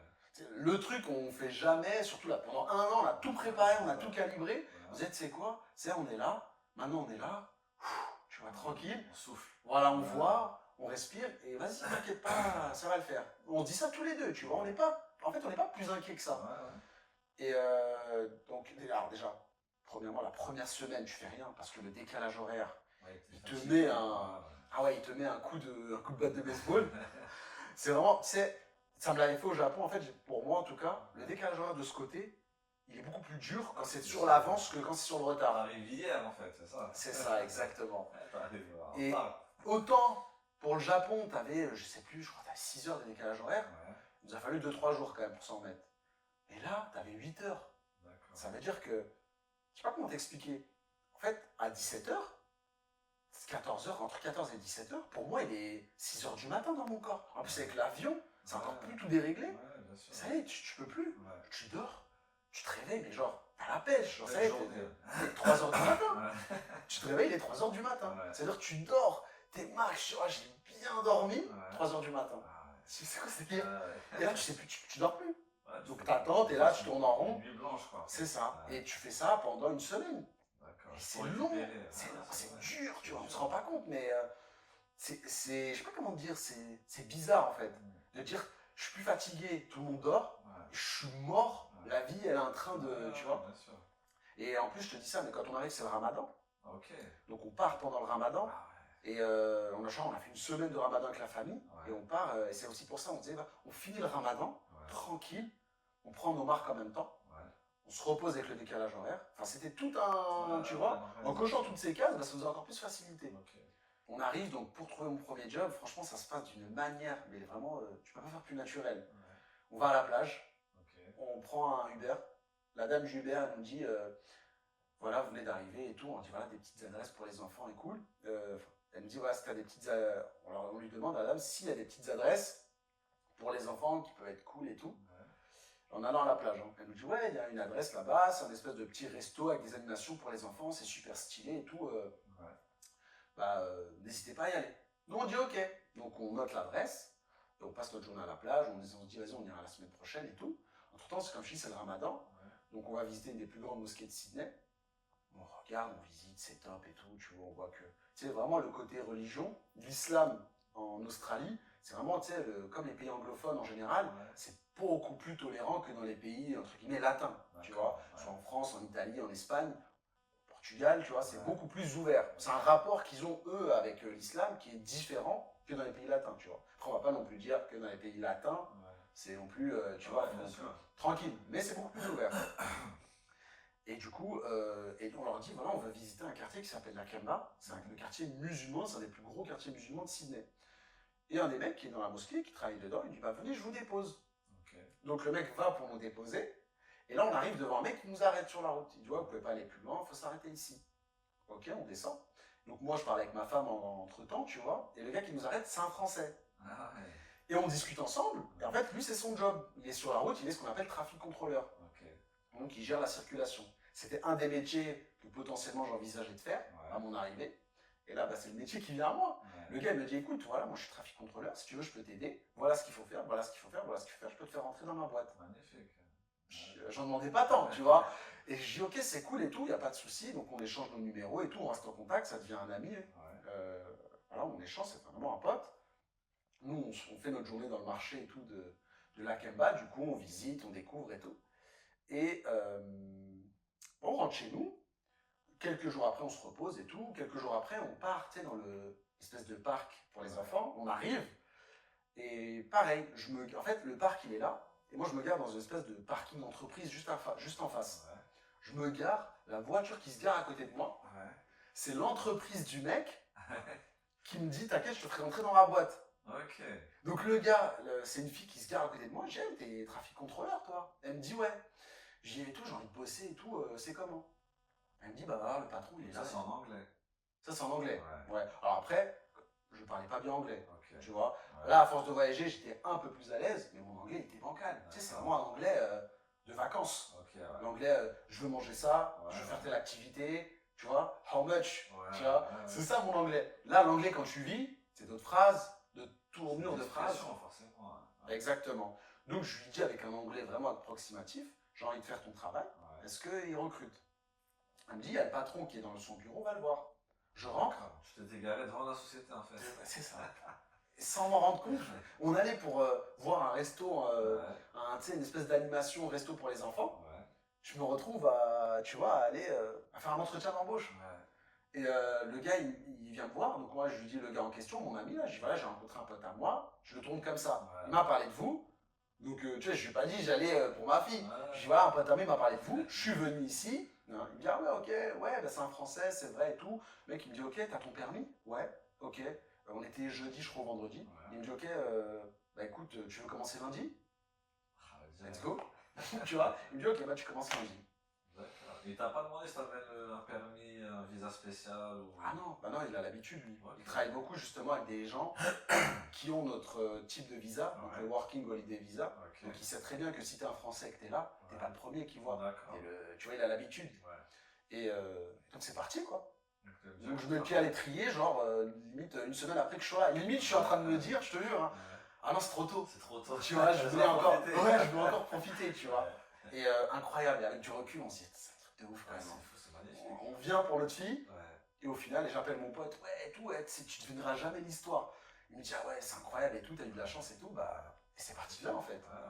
Entre temps, j'ai aussi fait Uber Eats. Là-bas? Ouais, parce que là-bas, ça se fait beaucoup plus qu'en France, j'ai envie de dire. Tu vois, en France, on va dire, en France, en vrai, c'est qui? Pas tous, mais il y a beaucoup de, tu sais, des Pakistanais, des gens du Bangladesh qui font Uber Eats. Et là-bas, c'est un peu pareil, mais avec des working holiday visa, tu sais, des gens comme nous au final. Et donc, je le faisais en plus en tant en complément de salaire, en vrai, pour gonfler encore un peu plus mon salaire. Et j'ai pas regretté, parce que j'étais pas payé non plus des 1000 d'essence, c'était correct, mais j'ai visité la ville. Donc, j'ai découvert plein d'endroits, plein de bons plans, plein de restos, j'ai découvert Sydney, quoi. Et c'est une ville qui est immense, et au final, ça m'a encore plus apporté, tu vois. Donc, vraiment, Sydney, vraiment, c'est pour moi, pour ma femme aussi, hein, en tant que famille, c'est vraiment été la ville plus que coup de cœur, tu vois. C'était vraiment un rêve. Vraiment, si je dois te résumer notre expérience en Australie de base, en un mot, c'est un rêve. Magnifique, Je te jure, vraiment, t'avais tout pour nous. En fait, tous les feux étaient ouverts. Vraiment, pas de galère. Et le peu de galère qu'on a eu, les bénéfices que ça nous a apporté derrière, c'était. Tu vois. D'accord. Et donc là, t'es contrôleur, comment ça s'appelle? Là, à ce moment-là, je suis trafic contrôleur. Trafic contrôleur à Sydney. À Sydney. Donc, je gère la circulation. Tu trouves un logement? À ce moment-là, je suis encore à l'hôtel. À l'hôtel, ouais. Et je suis sur la fin de mon hôtel, du coup. Et on prend un deuxième hôtel. Dans le centre-ville même. Ça coûtait cher. Mais on était très bien placé. Comme tu n'as pas de voiture. Ça, c'est un truc qu'il faut prendre en compte. C'est que Sydney, l'Australie, c'est comme les États-Unis. Ça veut dire que tu fais tout en voiture. Le monde là-bas est fait pour la voiture. Tu vois, tu as plein d'avantages d'avoir une voiture. Mais du coup, si tu n'en as pas. Les transports, c'est un peu difficile. À Sydney encore, ça va. Quand tu es au centre-ville même, ça va. Tu as les tramways, les bus, il n'y a pas de souci. Mais si tu recules un peu, style en banlieue par exemple, parce qu'ils n'ont pas de banlieue comme eux, on va dire Sydney, c'est vraiment Paris et c'est vraiment le Grand Paris. Tu vois. Pour eux, c'est ça Sydney. Il n'y a pas de banlieue. Tu as des banlieues, mais ça fait partie de Sydney. Et c'est comme nous, par exemple, si je te dis tu habites à Colombes, à Hyères, ou à Gennevilliers, ou à Nanterre, t'as pas des bus qui défilent comme nous, tu vois. T'auras un bus, t'auras peut-être 2 par heure. Et encore, tu vois, ça dépend des coins, des endroits, des horaires et tout. Donc, et tout est loin. En fait, en voiture, un trajet, ça va te faire 30 minutes. Mais comme t'as que des feux verts, t'as des voies larges, tu les sens pas, comme à Paris. Par contre, quand tu fais en bus, c'est différent, parce que tu roules moins vite, parce que tu t'arrêtes, parce que... Donc, c'est beaucoup plus fatigant. Tu le sens plus. Donc, on s'est rapprochés. Et après, entre-temps, on a loué une petite voiture pendant quelques jours pour faire quelques missions. Et surtout, on a commencé à visiter des appartements. Parce que, encore une fois, comme on est en famille, pour nous, c'est un appartement qu'il nous faut. Ça peut plus permettre de vivre dans des hôtels. Et en même temps, moi, je commence à peine à travailler, j'ai pas encore eu de paye, tu vois. Et en même temps, tu sais que les auberges, c'est mort. La plupart des jeunes, quand ils viennent, ou des gens, ils sont que à l'auberge. Les 6 premiers mois, voire la première année, même plus pour certains, ils sont en auberge. Ils font des économies parce que c'est pas cher. Ça peut te coûter entre 200, 300, je dirais peut-être 400. Même un peu plus maintenant aujourd'hui parce qu'il y a beaucoup de monde qui arrive. Mais voilà, à l'époque, avant le Covid, je trouvais des auberges à 200 € par mois, 300 € par mois. Maintenant, ça peut aller jusqu'au double, mais un peu plus, ça va dépendre. Mais voilà, tu vois, tu étais dans une espèce dans un espèce de mood où il nous faut un appart et pas une coloc, il nous faut un autre appart. Et le prix des logements en Australie est cher, surtout l'après-Covid. Encore une fois, tu sais, quand je te disais, tu as vu tout à l'heure, tu as des opportunités qui se sont créées, mais tu en as d'autres qui sont refermées. Le logement, on est en plein dedans.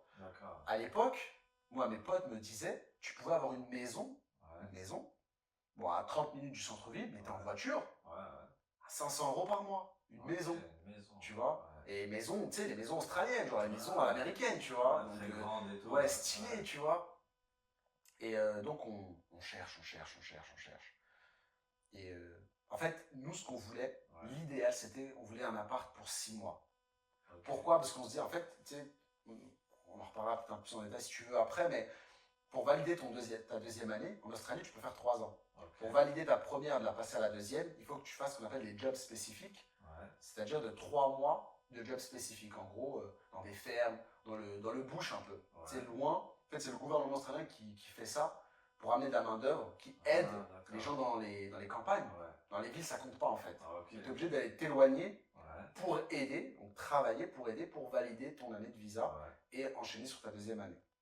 Donc voilà pourquoi on a atterri à Sydney. Pour d'abord, on observe comment ça se passe. Et ensuite, on enchaîne et on trouve où faire les 3 mois de ferme. On appelle ça. Et du coup, on se dit, nous, on voulait faire 6 mois. Comme ça, 6 mois, on arrive, on prend la température, en plus, Sydney, vraiment, on kiffait. On s'est dit, vas-y, on va faire nos 6 mois, et ensuite, dès que c'est fini, on part, on verra où, dans le bush, pour justement valider, faire mes 3 mois, valider mon année, et après, potentiellement, revenir à Sydney. Nous, c'était le plan. On cherche des apparts, déjà, on trouve des apparts que tout vide. Ah, pas de chercher meublé. Donc nous, ouais, on se dit, tu vas pas 6 mois, tu vas meubler un appart, tu pars, c'est chiant, tu vois. Donc on cherche un appart meublé. Donc tu as encore moins de chance de trouver un appart meublé. En Australie, voilà. Et c'est plus cher, forcément. Donc on cherche. Et là on trouve, enfin, tu as fait à peine, hein. Y a un appart, je me rappelle. Ma femme m'appelle, elle me dit, il y a un appart, il faut absolument que tu ailles le visiter. Je sais plus, j'étais sorti faire des courses ou faire des papiers. Il faut absolument que tu ailles le visiter et tout. Genre j'étais devant la maison. Et un arrêt de bus ou 2 de la maison. Et le truc, c'était à l'opposé. Elle me dit, non, il faut que tu ailles et tout, il est magnifique l'appart et tout. Franchement, si on a celui-là, c'est incroyable et tout. Je dis, franchement, s'il est stylé, en plus, il est pas cher. Il va être très vite. Ouais, franchement, faut que tu ailles et tout, vas-y. Je me dis, vas-y, on y va. Donc je repars le 45 minutes en transport et tout, galère et tout. J'y vais. J'arrive. C'est Beverly Hills, tu vois. La rue, les villas en face, les gens, ils ont des bateaux garés dans leur maison, tu vois. En face, t'as la mer. Mais quand je te dis en face, c'est vraiment, tu marches 30 secondes, 10 secondes, entre 15 et 20 secondes, il y a la mer. Tu la vois en fait. Nous, tu connais, on connaît pas ça. Nous, on a grandi, il y a des buildings autour de nous. Et vas-y, je me dis, c'est impossible. Là. J'arrive le premier. Je parle avec la dame de l'agence, et en fait, là-bas en Australie, les visites, c'est pas un par un. Je parle avec la dame, je fais la visite en premier, donc je filme et tout pour montrer à ma femme et tout. Et en vrai, on est. Au bout de 5 minutes, on est 30 dans l'appart. D'accord. Et au-delà de ça, moi je suis là, je viens d'arriver, j'ai pas de fiche de paye, j'ai rien. C'est un peu comme en France, quoi. T'as des mecs en bleu de travail, des mecs en costume qui viennent, tu vois, des familles. Je me dis, comment on va faire, c'est impossible, là. Je sors, j'appelle ma femme, je dis, tu peux déjà oublier, comme dans les films, je dis, tu peux déjà oublier, c'est mort. J'ai les mecs qui viennent en costume et tout, en plus des Australiens, qui vont nous le donner à nous, tu vois. 3 jours après, ouais, c'est bon, c'est pour vous.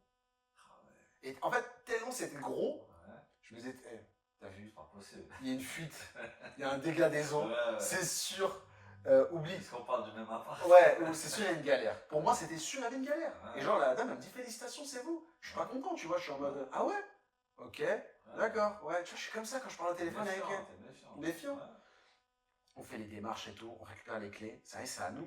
Genre, ça y est, c'est à nous et tout. On réalise pas. Mais genre, il m'a fallu 1 semaine pour habiter, pour voir que tout est ok, pour nous dire, on habite là en fait. C'est incroyable. C'est fou. Et je payais un F3 là-bas, devant la mer, dans un quartier beau gosse, un des meilleurs quartiers, un des top 5, un des top 10 des meilleurs quartiers de Sydney. Je payais 1 000 € par mois. Alors que, pour le même appartement, normalement, ça, c'était 2 000 € par mois. D'accord. Et en fait, pourquoi c'était 1 000 €? Parce que, bizarrement, les gens qui louaient cet appart partaient en Grèce, c'était des Grecs d'origine, c'était des vieux Australiens grecs, qui avaient plus de la soixantaine. Ils faisaient 6 mois en Australie, 6 mois en Grèce. Et du coup, ils louent leur appart 6 mois. Ok. Donc, alors, les gens, ils étaient plus intéressés pour rester plus. C'est ça. Donc les gens, ils voulaient du plus long terme. Et comme on avait un enfant, bah forcément, des gens passaient en priorité par rapport à d'autres. Donc imagine, on cherche un appart meublé. On trouve un appart meublé. On le voulait pour 6 mois. Et des personnes cherchent à louer un appart 6 mois. Mais t'imagines, pour connecter tous les fils, ça a été, tu vois, on s'est dit, Dieu est grand, tu vois. On s'est dit, c'est incroyable. Et tu sais, voilà, comme tu vois, voilà, quand tu mets la nia, quand tu mets la bonne volonté, quand tu es enthousiaste, quand tu y vas pour les bonnes raisons et que au fond toi tu y crois intimement, bah t'as vu, Dieu il t'ouvre des portes que voilà, tu t'y attends pas. Et du coup, bah on vit là-bas 6 mois et c'est parti quoi. Je commence à avoir mes premières fiches de paye parce qu'ils me disaient, ouais, t'as pas de fiche de paye. Je dis, j'ai un peu d'argent de côté, je leur montre, ils me disent, bon, ok, mais il va falloir bosser quand même, tu vois. Et voilà, donc je fais 2 tafs. Pour leur montrer que voilà, on est bien, et voilà, ma femme elle travaille pas parce qu'il y a ma fille. Tu peux pas, tu peux pas faire garder ton enfant, tu vois, comme ça. Surtout que t'as pas la langue et tout, on découvre ensemble. Donc c'est pour ça aussi que je fais 2 jobs, mais ça nous permet de vivre bien, quoi. On vit correctement, aisément, on roule pas sur l'or. Pour une petite info, quand là-bas un loyer à 1 000 €, travail te rapporte combien? Alors, en tant que trafic contrôleur, j'étais à peu près, un peu plus, Ouais. ou un peu moins des fois, mais on va dire arrondi à 3 000 euros Ok. net. 3000, ouais. Et je rajoutais Ouais. le fait de faire du Uber Ok. Eats, pour monter à 4 000 euros, Ok. des fois un peu plus, des fois un peu moins. Ok, donc tu vivais bien. Tu vis bien. Quand tu as 1000 euros, après il te reste. Tu vis bien. Ouais. Voilà, tu es à l'aise. Sachant que c'est des choses que tu peux retrouver ici. Ouais, Il y a bien des sûr. personnes qui vivent ici avec des loyers à 1 000 euros qui gagnent peut-être même pas 3 000 balles, tu vois. Ouais, c'est Moi, qui en connais pas mal autour de nous, bah, tu le vois, pas tu le aussi sais. facile, ouais. C'est pas aussi facile. Ouais, ouais. Et Tu n'as pas le même standing pour 1000 euros. c'est ça. Tu vois. Ça, par contre, c'est vraiment Quand t'as la le mer, etc. T'es devant la mer, Ouais. t'as un bus devant toi qui te ramène à la gare. De la gare, tu peux aller partout. Ouais. T'as top 10 des meilleurs restaurants autour de toi. Ouais. Et en fait, j'habite dans un coin touristique. Ok. Ça veut dire que t'as tout le temps des gens, t'as tout le temps une bonne vibes. Ouais. Derrière nous, t'as un quartier musulman. Ok. T'as du halal partout. Ah ouais. T'es bien placé. Franchement, ouais. On avait vraiment. Ça bouge, c'est vivant. C'était vraiment le 9-2, Ouais. chic, Chic. ouais, de là-bas, tu vois. Et en plus avec la mer. Et avec la mer. Ouais. Je te jure, c'est un Courbevoie, Ouais. Levallois, un peu Neuilly. D'accord. Mais avec la mer, l'île de la Jatte, tu vois. Ok. On avait un peu un truc comme ça pour ceux qui savent. Pour Hein, ceux qui connaissent. voilà. Mais bref, on avait vraiment, on était bien placés dans un bon endroit et on a vraiment kiffé, quoi, tu vois. Et du coup, nos après-midi, elles se résumaient à. Tu vois, moi, je commençais à 5-6 heures du matin. À midi, j'avais fini. Je rajoutais quelques heures. Il y a 14 heures, allez, entre 14 heures et 16-18 heures. Il fait beau. J'arrive, je retrouve ma femme et ma fille à la plage. Enfin, tu vois, tranquille, tu vois. Voilà, c'est ça. T'as les restos autour, tu vas en terrasse. C'est un autre mode de vie qu'ici, on ne connaît pas. Et j'ai aussi appris que vivre près de la mer et avec le soleil, mais c'est un luxe qu'on ne se rendait pas compte, nous, ici. Tu vois, à Paris, en banlieue, on ne se rend pas compte de ce luxe-là. Et peut-être ceux qui sont nés là-dedans, ils s'en rendent plus compte aussi, tu vois. Mais quand tu découvres ça, c'est fini. Je peux plus maintenant vivre dans un pays où il fait froid, où il fait gris. Je pense que je peux plus, tu vois. Ça te convient plus. Ouais, ça me convient plus. Et donc voilà. Ah, magnifique. Et donc comment tu passes de Sydney au bush, à la campagne, on va dire? Du coup, je fais mes 6. Donc, du coup, on sait qu'on est là pour 6 mois. Donc, on vit notre life, on kiffe, on profite. Voilà, on s'est stabilisé. Donc, assez rapidement, et on s'est stabilisé. Donc, maintenant, l'étape d'après, c'est quoi? C'est où faire, la grande question, mes 3 mois de job spécifique. Et à ce moment-là, j'entends parler, j'en avais déjà entendu parler en France, mais j'en entends parler aussi en Australie, des mines. Alors, qui dit mine, tu sais, il y en a beaucoup qui disent. Ouais, tu vois, tu sais, dans Blanche-Neige et les 7 nains, là, tu sais, tu les vois au début. C'est ça. Mais en vrai, non. Les mines, c'est beaucoup plus complexe que ça. Déjà, pour te donner une idée de l'ordre de grandeur, tu vois l'aéroport Charles de Gaulle à Paris, bah, c'est la taille d'un aéroport, tu vois. Ça veut dire que tu as des grosses machines, des extracteurs, des camions, tu as de tout en fait dans une mine.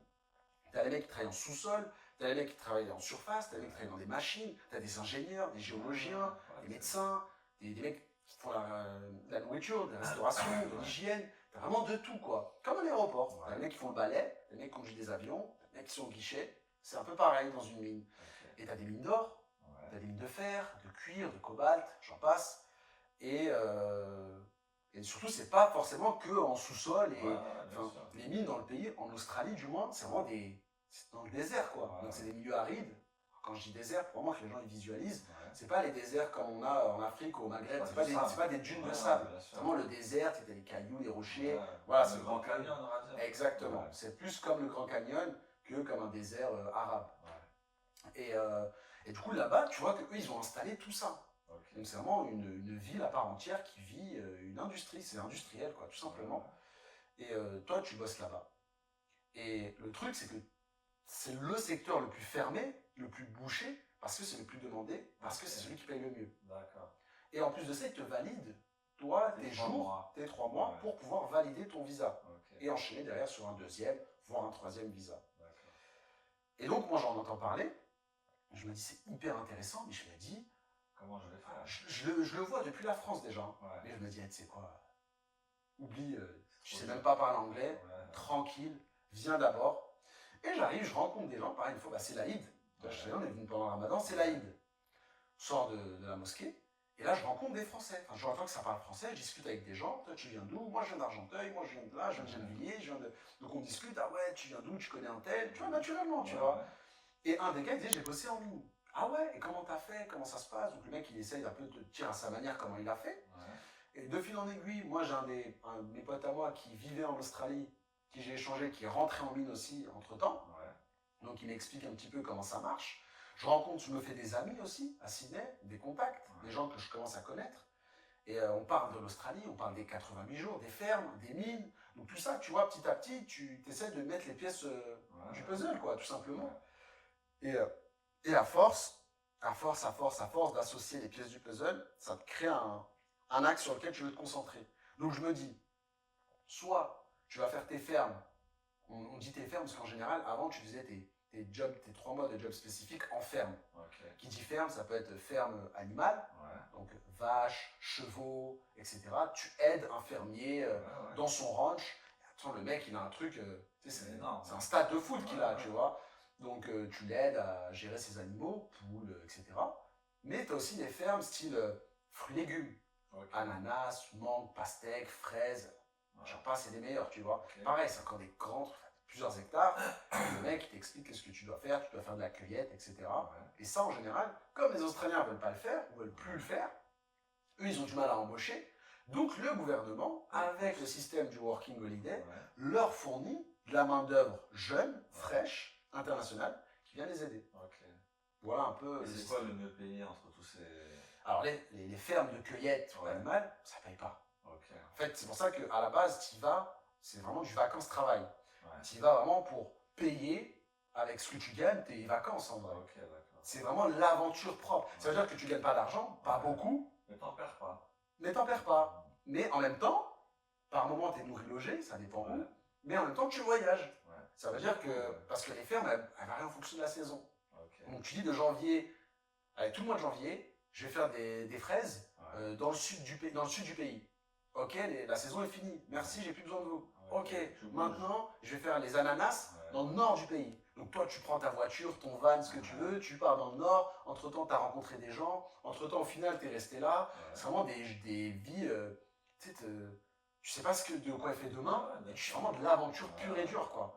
Et d'un côté, j'aurais kiffé vivre cette expérience. J'aurais aimé le vivre. Maintenant, je suis avec un enfant. C'est beaucoup plus compliqué, tu vois. Et puis, encore une fois, l'avant-après Covid, le prix des vannes a explosé. Donc c'est beaucoup plus compliqué à ce moment-là de posséder un van. Et voilà quoi. Et du coup, je me dis, en vrai, moi, ce qui m'arrangerait dans mon cas à moi, c'est de partir en mine, d'essayer de trouver un job en mine. Pourquoi? Parce que tu es nourri, logé, blanchi. Donc déjà, on te prend en charge tout ça. Et donc mon salaire, il peut me permettre, avec mon salaire, je peux le mettre de côté complètement.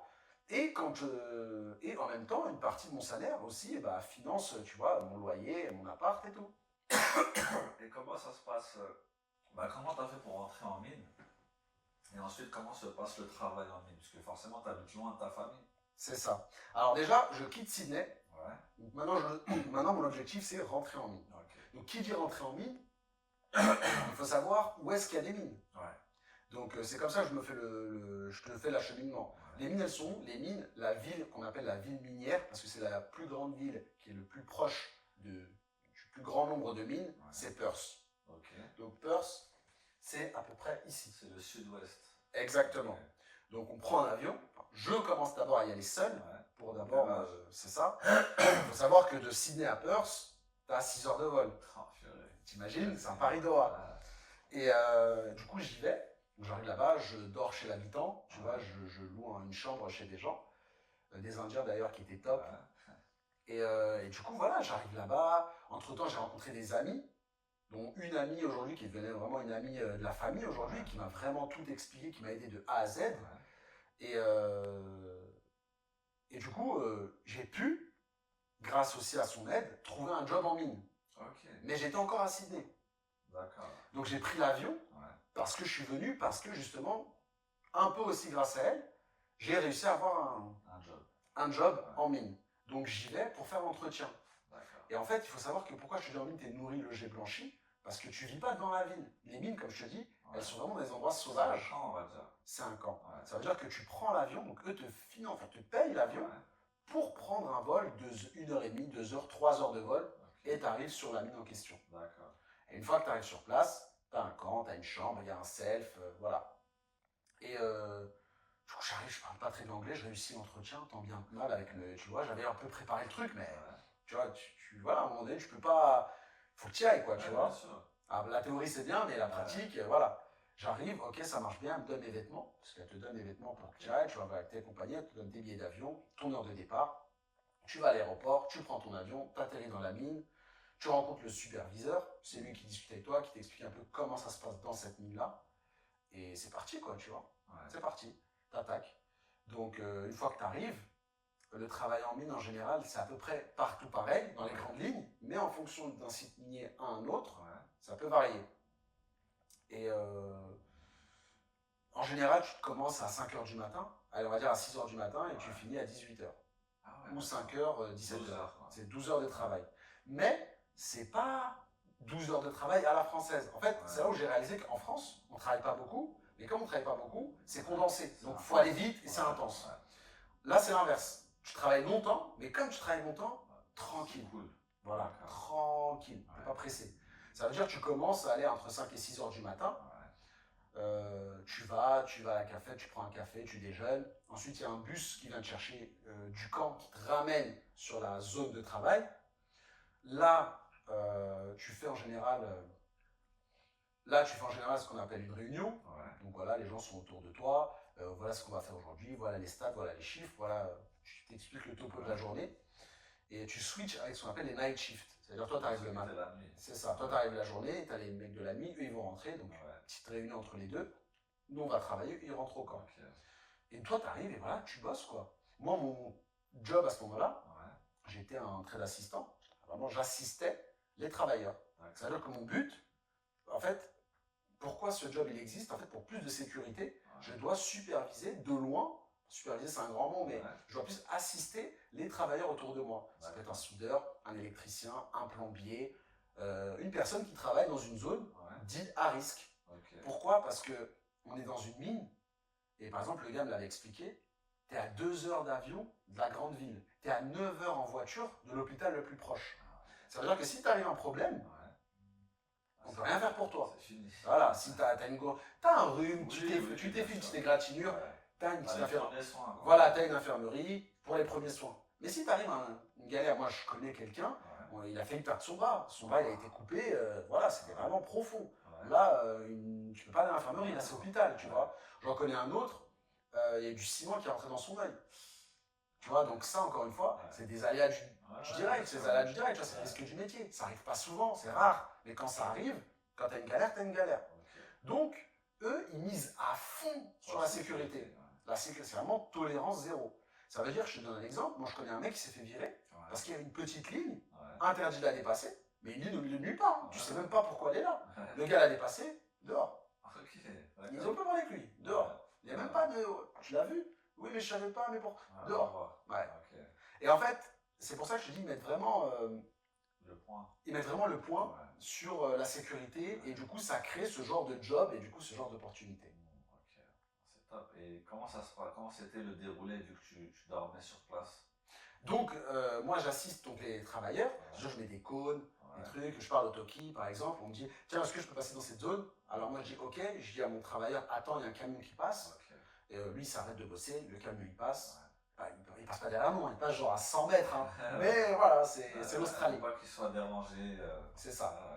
Bref, et ça, c'est la journée type. Tu as 3-4 pauses de entre 15 minutes et 1 heure. Tout dépend de la charge de travail sur le. C'est bien. Ouais, voilà, c'est ça, tu vois. C'est cool, quoi. C'est ça. Et comme tu prends un petit café, ah oui, tu manges, tu prends ton café, tranquille. Et puis au-delà de ça, tu sais, comme on est dans des zones un peu désertiques, il fait chaud. Tu es entre 30 et 40 degrés tous les jours. Et donc tu es en forte chaleur tout le temps. Qui dit forte chaleur, aussi dit le rythme tranquille. T'es pas là pour les objectifs. Ils sont, en fait, il n'y a pas d'objectif. Ça veut dire, on te dit, tu as 5 choses à faire aujourd'hui. Si tu n'en as fait que 2, et bah, le soir, en fin de journée, vers 18h, 17h, quand tu as fini, que les night shifts arrivent, on a fait ça, ça, ça. Vous ferez ça, ça, ça. Tout simplement. Donc voilà, une fois que tu as fini ta journée, le bus te récupère, il te ramène au camp. Tu as des salles de sport, tu as des salles de prière dans certains sites miniers, tu as des piscines. Ok. T'as des bibliothèques, des salles de jeu, tu sais, genre baby-foot, tout ça. Et terrain de foot, terrain de basket. Et vraiment, c'est vraiment un camp, quoi, vraiment aménagé.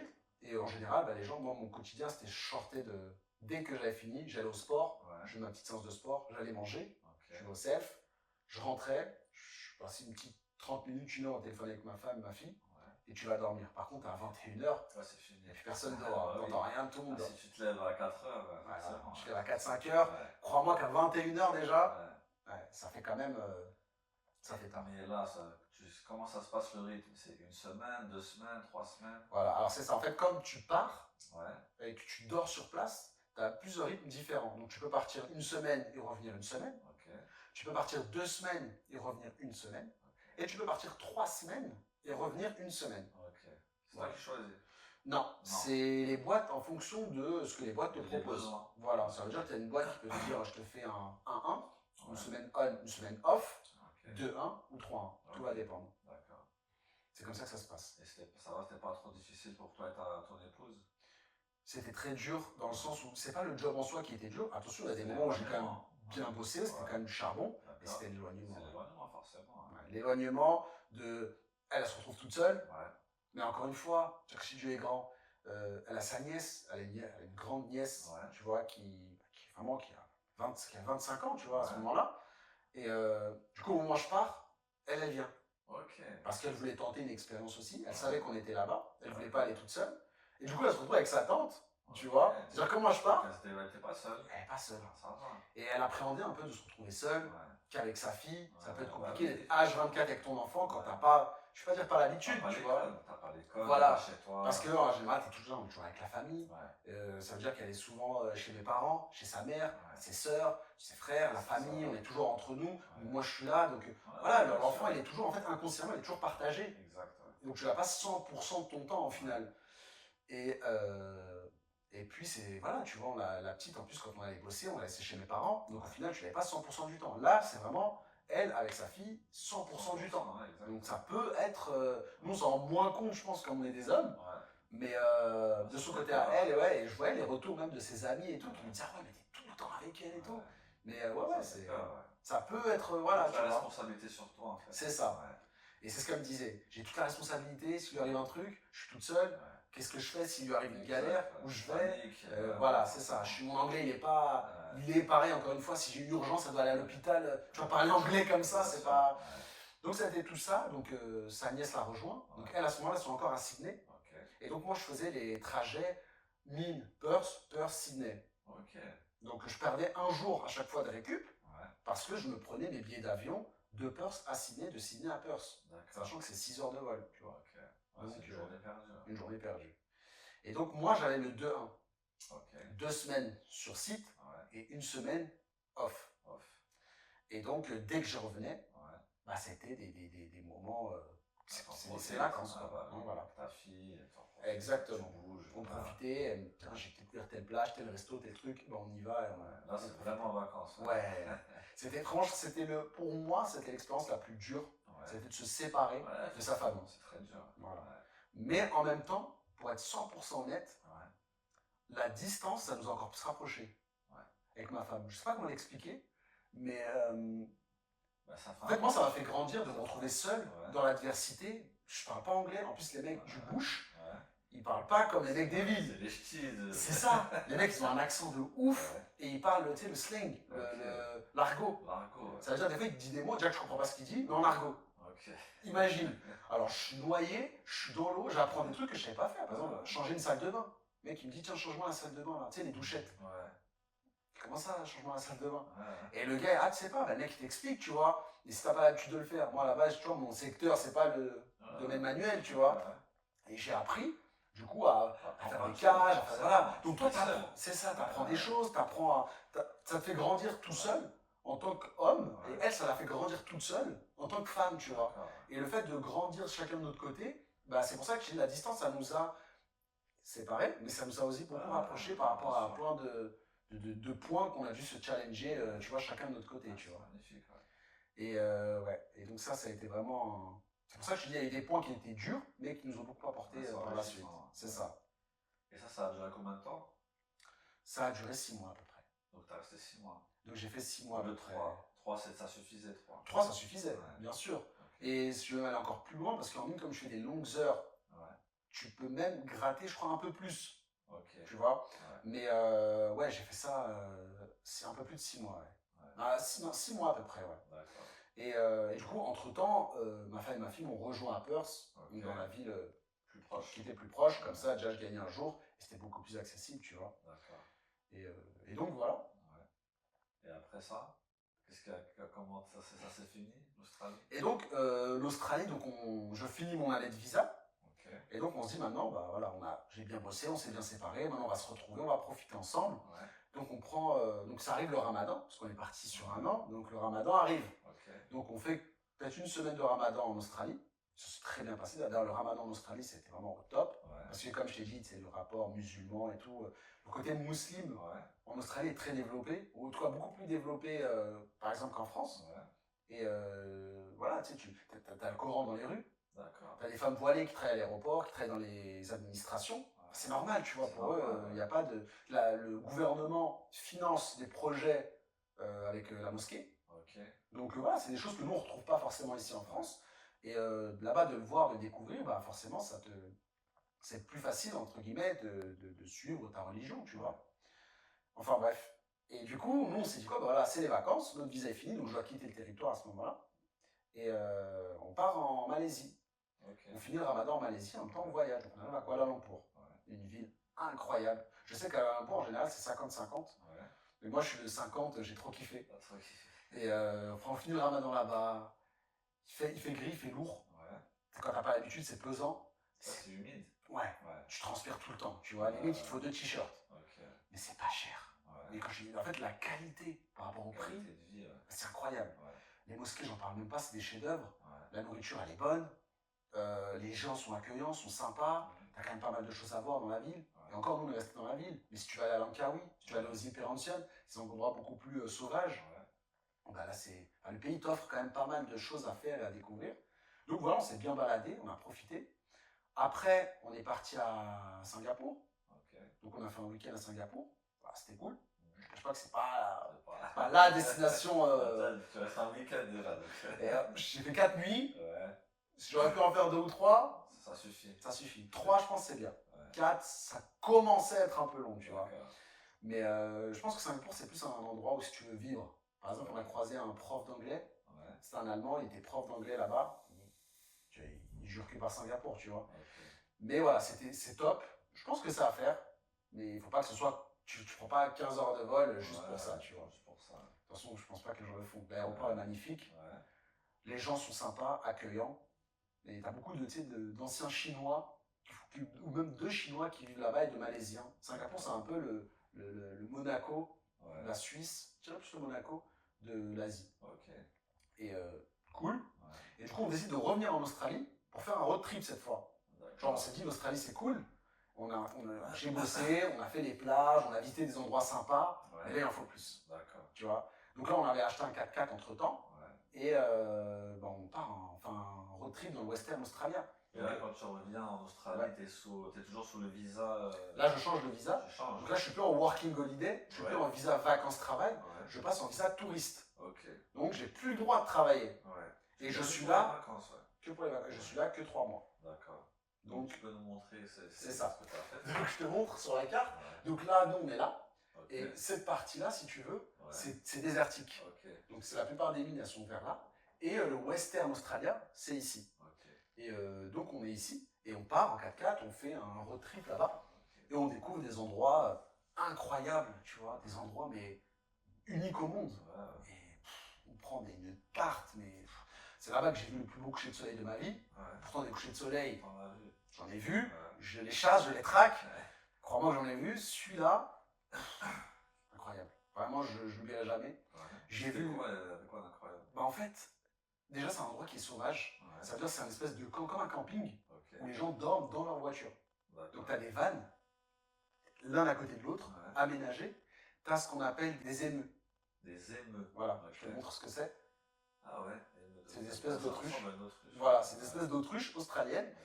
Et donc, toi, tu es dans le camp, tu as des palmiers autour de toi, c'est un peu désertique.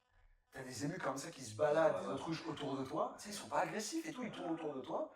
T'as une cantine, t'as un cercle, t'es vraiment dans une espèce de camping, mais plus, t'as la mer à côté, la mer elle est magnifique, t'as des dauphins qui viennent, mais naturellement, autour enfin, du camp. Donc tu vois des dauphins, tu vois des émus, le soir t'as des kangourous qui passent. Tu te dis, mais waouh, t'as des espèces d'hérissons, quoi, des espèces t'es en pleine nature. Et là, t'as un coucher de soleil qui arrive. En fait, t'es dans un autre monde.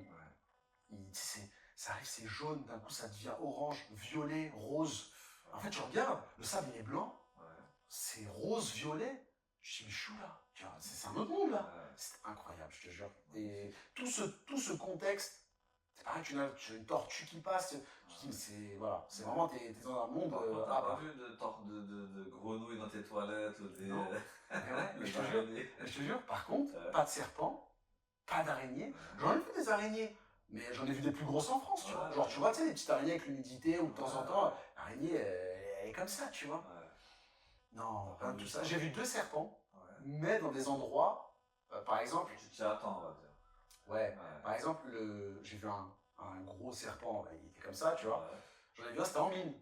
Parce que je suis à 4 heures de aucune civilisation, et il est 8 heures du matin, je suis dans un bus, dans un minibus, je conduis un minibus pour aller à l'aéroport. Donc là, je sors du camp de la mine. C'est aéroport, il est là. C'est pas habité, quoi. C'est ça. T'es sur le trajet entre les deux. T'as 1 heure de trajet, c'est que de la piste. Entre les deux, tu roules et là tu le vois. Il est sur la route, tu vois. Mais pour te rendre là, toi tout seul, c'est ça. Là, c'est comme en France. Tu sais qu'en France, t'as des vipères en France, des couleuvres. Les gens ne le savent pas. Mais parce que tu ne vas pas dans ces endroits-là. C'est ça. Et en fait, les gens pensent serpent araignée avec l'Australie, parce qu'en fait, comme ils font leur ferme, ils font leurs 88 jours de job spécifique, là, et ben, ils vont dans des endroits où personne ne va. Et forcément, tu es beaucoup plus proche de la nature. Et qui dit proche de la nature, bah, c'est pas habité. Donc, le serpent, araignée, c'est logique. Mais, et parenthèse, le serpent, il était magnifique.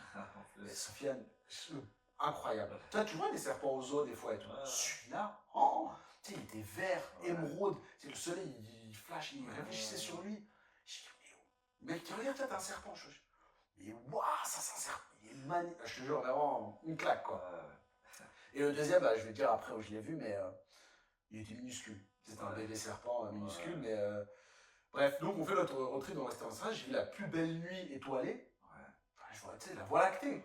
À Tahiti, je l'avais vu, ça m'avait mis une claque.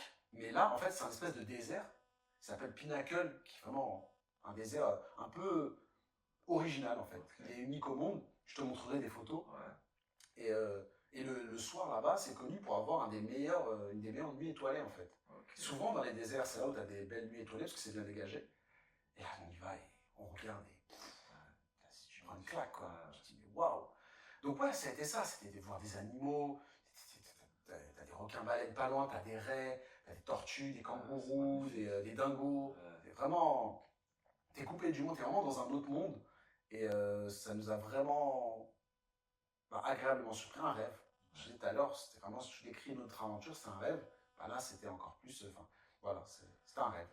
Ensuite, on finit notre road trip dans le Western, on part dans le Queensland. Donc je te remontre, le Queensland, c'est ici.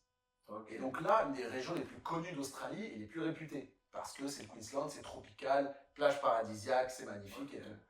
Donc on arrive là-bas, on arrive à Cairns. Cairns, quand j'arrive, je suis à Hawaï, tu vois. Je passe du désert pendant des mois, et là, tout est vert. T'as des palmiers partout, c'est pas les mêmes palmiers que ceux du désert, tu vois. Et magnifique. On loue un van. C'est pas mal, c'est vraiment un camping-car qu'on loue. T'as 6 endroits pour dormir, 6 lits. T'as 3 lits de 2 places. Et on part comme ça à l'aventure, on visite la forêt. On visite la forêt tropicale la plus ancienne du monde, la plus authentique. C'est-à-dire que tu découvres des animaux qui y vivent encore. Et puis on part en van, on descend comme ça jusqu'à Sydney du coup. Et là on passe par les Whitsundays. Les Whitsundays, c'est l'un des trucs les plus connus aussi en Australie. C'est les plus belles plages d'Australie, clairement. C'est la grande barrière de corail. C'est vraiment quelque chose de très connu. Tu vois ça et tu t'en prends plein la vue, quoi. Tu prends des claques, mais incroyables. Après on arrive sur la Gold Coast. Ça, c'est vraiment Miami, c'est magnifique. Et on descend jusqu'à Sydney, tu vois. C'est là-bas d'ailleurs où on rend notre van. Mais là-bas, c'est waouh, tu vois. Qu'est-ce que c'est que ce pays de fou? D'un endroit à un autre, d'une ville à un autre, d'un état à un autre. C'était dans un autre pays, quoi. Et c'est pour ça que je te dis, on a fait 1 an, un peu plus d'1 an, mais forcément, c'est pour ça que je te dis, to be continued, tu vois, l'histoire, elle n'est pas finie, c'est pas un au revoir, c'est pas un adieu, c'est un au revoir, tu vois. Donc, ça t'a vraiment marqué, quoi. Bah, en fait, tu sais ce qu'on me disait avant de partir. Donc, j'ai dit, j'avais une trentaine de personnes que je connaissais. Dans la trentaine, j'ai dû en rencontrer 10-15 avec qui j'ai discuté de ça. Et ils m'ont dit, et quand je leur ai annoncé que j'y allais, ils m'ont tous dit, mais tu vas voir, ça sera la meilleure décision de ta vie. Jusque-là, quand même. J'ai eu une fille, quand même, tu vois. J'ai fait la remblade, tu vois. Donc, tu vois, tranquille. Mais on me disait, écoute, il y a un avant et un après l'Australie. Et ouais, c'est ça. Et je l'ai vu chez eux. Est-ce que cette sensation, c'était plus qu'au Japon? Ouais, c'est différent. C'est différent. C'est pas les mêmes sensations. Mais c'est plus parce que tu as vécu. Parce que tu as bossé, tu as vu des gens. J'ai un pote à moi, il est anglais, irlandais, brésilien. C'est des trucs que tu n'aurais pas fait. En France, tu vois. À part les origines des gens, là, tu es vraiment avec la vraie personne. Tu vois ces traits d'Indonésiens, de Brésiliens. Tu les vois, leurs différences. Tu vis avec eux, des Coréens. Donc, ça joue, tu vois. Et c'est pour ça que ça te marque. Tu apprends des nouvelles choses, tu grandis, tu mûris. En fait, c'est tellement enrichissant qu'il y a un avant et un après. Et donc, c'est pour ça qu'on a vraiment, vraiment kiffé, quoi. Tu vois. Et donc là, après, tu es revenu ici, en France? Là, je suis revenu en France, voilà. Comme je te dis, je sais pas pour combien de temps, mais forcément, on a pour projet, oui, de retourner, bien sûr. Moi, de toute façon, il me reste encore 2 ans de visa à faire. Donc voilà, j'ai encore. T'es pas obligé de les enchaîner. Je suis pas obligé de les enchaîner. Très bien. Tu pars à 20 ans, tu as jusqu'à 35 ans. Tu peux en faire un à 20, un à 25 et un à 30, tu vois. Ok, c'est bon ça. C'est ça. On voulait revenir parce que déjà la famille, comme tu le sais, toi, en plus personnellement, on est très proches, on est très famille, mais aussi, voilà, on va dire, revenir pour mieux repartir. D'accord. Et donc là, tu peux nous parler de ton activité avec YouStart Travel? Qu'est-ce que tu proposes? Qu'est-ce que c'est? Donc du coup, tout ce voyage, toute cette expérience m'ont amené en fait. C'est pas moi qui l'ai voulu au final. En bas, des fois, tu sais, as des projets que tu fais. Bah là, c'est l'Australie qui m'a amené à ça. C'est que du coup, je partageais mon quotidien. Avant, je le faisais sur Snap quand je voyageais. Bah là, je le faisais la même chose, mais sur TikTok et Instagram. En plus de Snap, tu vois, je partageais mon quotidien. Et comme ça avait une période d'après-Covid, les gens cherchaient quoi faire, où aller. Ils sont tombés sur mes vidéos sur l'Australie. Et du coup, bah, je commence à avoir plus de vues, plus d'abonnés. Donc au début, c'était des conseils. Comment t'as fait pour aller, comment t'as fait pour... voilà. Surtout beaucoup de familles aussi qui sont venues me voir. Voilà, moi aussi j'ai envie de venir, comme toi, avec mon enfant, mes enfants et tout. Donc voilà, on recevait beaucoup de retours par rapport aux familles, par rapport aux gens qui voulaient faire le visa Working Holiday. Ils posaient beaucoup de questions par rapport à ça. Et au final, quand j'ai bossé en mine, c'est là où ça a vraiment... Je ne vais pas dire explosé, mais presque, tu vois. C'est là où ça a vraiment... je sais monter en flèche. Parce que tout le monde me disait comment t'as fait pour rentrer en mine. Moi aussi, je veux rentrer en mine parce que c'est difficile, parce que t'es bien payé, parce que t'es nourri, logé, blanchi, donc voilà. Et de là, en fait, je recevais tellement de messages. Je passais des heures au téléphone avec des gens que je connaissais ou que je connaissais pas. Hein.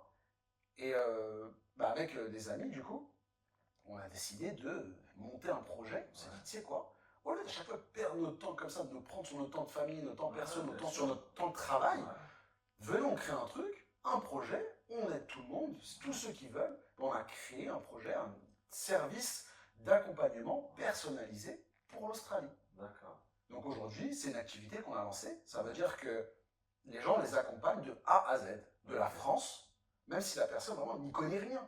Genre d'Australie, ils ne connaissent que le nom, tu vois. Limite, ils ne savent même pas où c'est sur une carte. Nous, on les prend par la main, on leur explique de A à Z qu'est-ce que l'Australie, qu'est-ce que le visa Working Holiday, PVT, pourquoi, comment, où arriver, comment arriver dans les meilleures conditions, toutes les démarches administratives à faire, comment trouver un travail. On a aussi des contacts maintenant pour tout ça. Comment se loger aussi, pareil, on a des contacts. Et surtout, comment rentrer en mine. Comment rentrer en mine, qu'est-ce qu'il faut savoir. Et aussi, on leur donne aujourd'hui tous nos contacts. C'est-à-dire qu'on peut les faire rentrer directement ou indirectement en mine, tu vois. On parle quand même de gagner 100K l'année. En mine, un des plus bas salaires, c'est 100K l'année. Ok, d'accord. Tu vois. Donc 100K l'année, on nourrit, logé, blanchi. Au bout de 2-3 ans, tu peux repartir avec une belle somme, tu vois.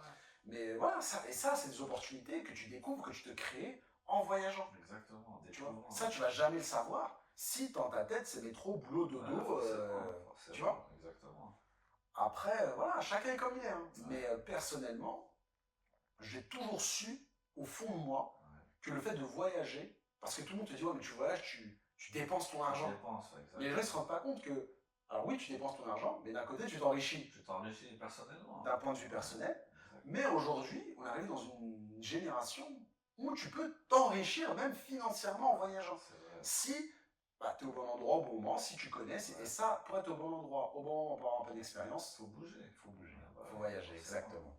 Ça va pas venir à toi. C'est ça. Donc c'est pour ça qu'on a créé ça aujourd'hui, pour aider d'autres personnes comme nous quand on est arrivé, tu vois. Moi j'ai eu un peu de chance parce que j'ai eu des gens que je connaissais qui m'ont un peu aidé parce que voilà, j'avais déjà un réseau. Mais quelqu'un qui connaît personne, qui a jamais entendu, qui a aucune personne autour d'elle. Moi si j'avais été tout seul, je serais jamais rentré en mine. Ou du moins par la première année. Moi j'ai un ami à moi, ça fait plus de 5 ans qu'il est là-bas, il est rentré en mine au bout de 3 ans. Et il était content. Et à l'époque, on te dit, mais même lui, il me disait, hey, si tu arrives à rentrer en mine, ne serait-ce que la première année, genre au bout d'un an, mais c'est tapis rouge. Tu vois, tout le monde t'applaudit. Tu vois. Le temps d'attente en moyenne, c'est 2 ans. C'est entre 1 an et demi et 2 ans, tu vois. Et c'est pour ça que grâce à nous aujourd'hui, enfin, pas grâce à nous, mais grâce à notre projet, avec nos connaissances, tu fais gagner beaucoup de temps. Les gens, ils rentrent en quelques semaines. Donc les gens, ils gagnent du temps, par conséquent, ils gagnent de l'argent, tu vois. Et ils en perdent pas, parce que qui dit tu rentres pas tout de suite, bah forcément, tu payes ta rente, tu payes tes dépenses, tu payes. Faut vivre. Exactement. Donc voilà, c'est pour ça qu'on a créé ça, ça nous a pris énormément de temps de faire tout ça. Ça m'a pris pratiquement 6 mois de créer tout ça.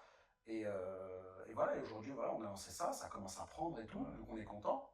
Et donc c'est cool, tu vois. Et là, tu proposes que l'Australie comme aide ou d'autres pays? Alors, en fait, en ayant lancé ma chaîne YouTube en 2020, 20-21 par là, donc au-delà de donner des conseils, voyages et infos bon plan sur ma chaîne YouTube, je commençais à recevoir des messages de personnes qui me disaient « J'ai vu ta vidéo, je veux voyager dans tel pays, comment faire ?» Donc de là, on a créé un service de travel planning avec ma femme et une équipe. Tu vois, on était 4. Et c'est surtout après, avec moi et ma femme, on a vraiment mis le projet en mode, voilà, on a fait un site internet et on aidait les gens à voyager. Donc les gens nous contactaient et on leur préparait un carnet de voyage personnalisé sur mesure, dans lequel eux, voilà, ils s'éclataient quoi, dans le voyage qu'ils voulaient faire. Personnalisé, c'est-à-dire ils te disent une semaine, je veux faire telle ville. C'est ça. Alors je vais prendre l'exemple du Japon, parce que c'est l'un des voyages qu'on a le plus vendu, si ce n'est le voyage le plus vendu. Voilà, j'aime le Japon. Il y a tellement de choses à savoir en plus sur le Japon, d'une ville à une autre. Donc voilà, j'ai envie de faire un road trip au Japon. Qu'est-ce qu'il faut faire? Où faut aller? Où faut manger? Explique-moi tout. Donc nous, on faisait des carnets de voyage. Voilà, tu fais ça, tu vas là, en fonction de tes villes et tout. Et à la fin, bah, les personnes allaient, voilà, on faisait un devis. Donc on a fait du travel planning. Donc en final, de commencer à donner des bons plans, ensuite de faire des services sur mesure pour les personnes, en fait, c'est la suite logique en vrai. Ça a été de proposer aujourd'hui un accompagnement personnalisé pour les personnes qui le souhaitent. Magnifique, c'est parfait. Et encore une fois, comme je te dis, c'est venu à nous. C'est même pas moi qui me suis dit, en arrivant en Australie, je vais faire ça. C'est parce que les gens m'ont sollicité que l'idée m'est venue, tu vois. C'est naturellement. C'est venu naturellement. Donc c'est pour ça que l'Australie, d'un point de vue personnel, d'un point de vue financier, d'un point de vue ambition, bah d'un point de vue voyage, d'un point de vue aventure, ça a coché trop de cases pour moi. Donc c'est pour ça que l'Australie, je te dis, et c'est pour ça que notre programme, on l'a appelé Australian Dream, tu vois. Parce que tu associes argent, voyage et aventure. D'accord. Et aujourd'hui, personnellement, de mon expérience, je connais aucun pays qui peut te proposer tout ça en même temps, tu vois.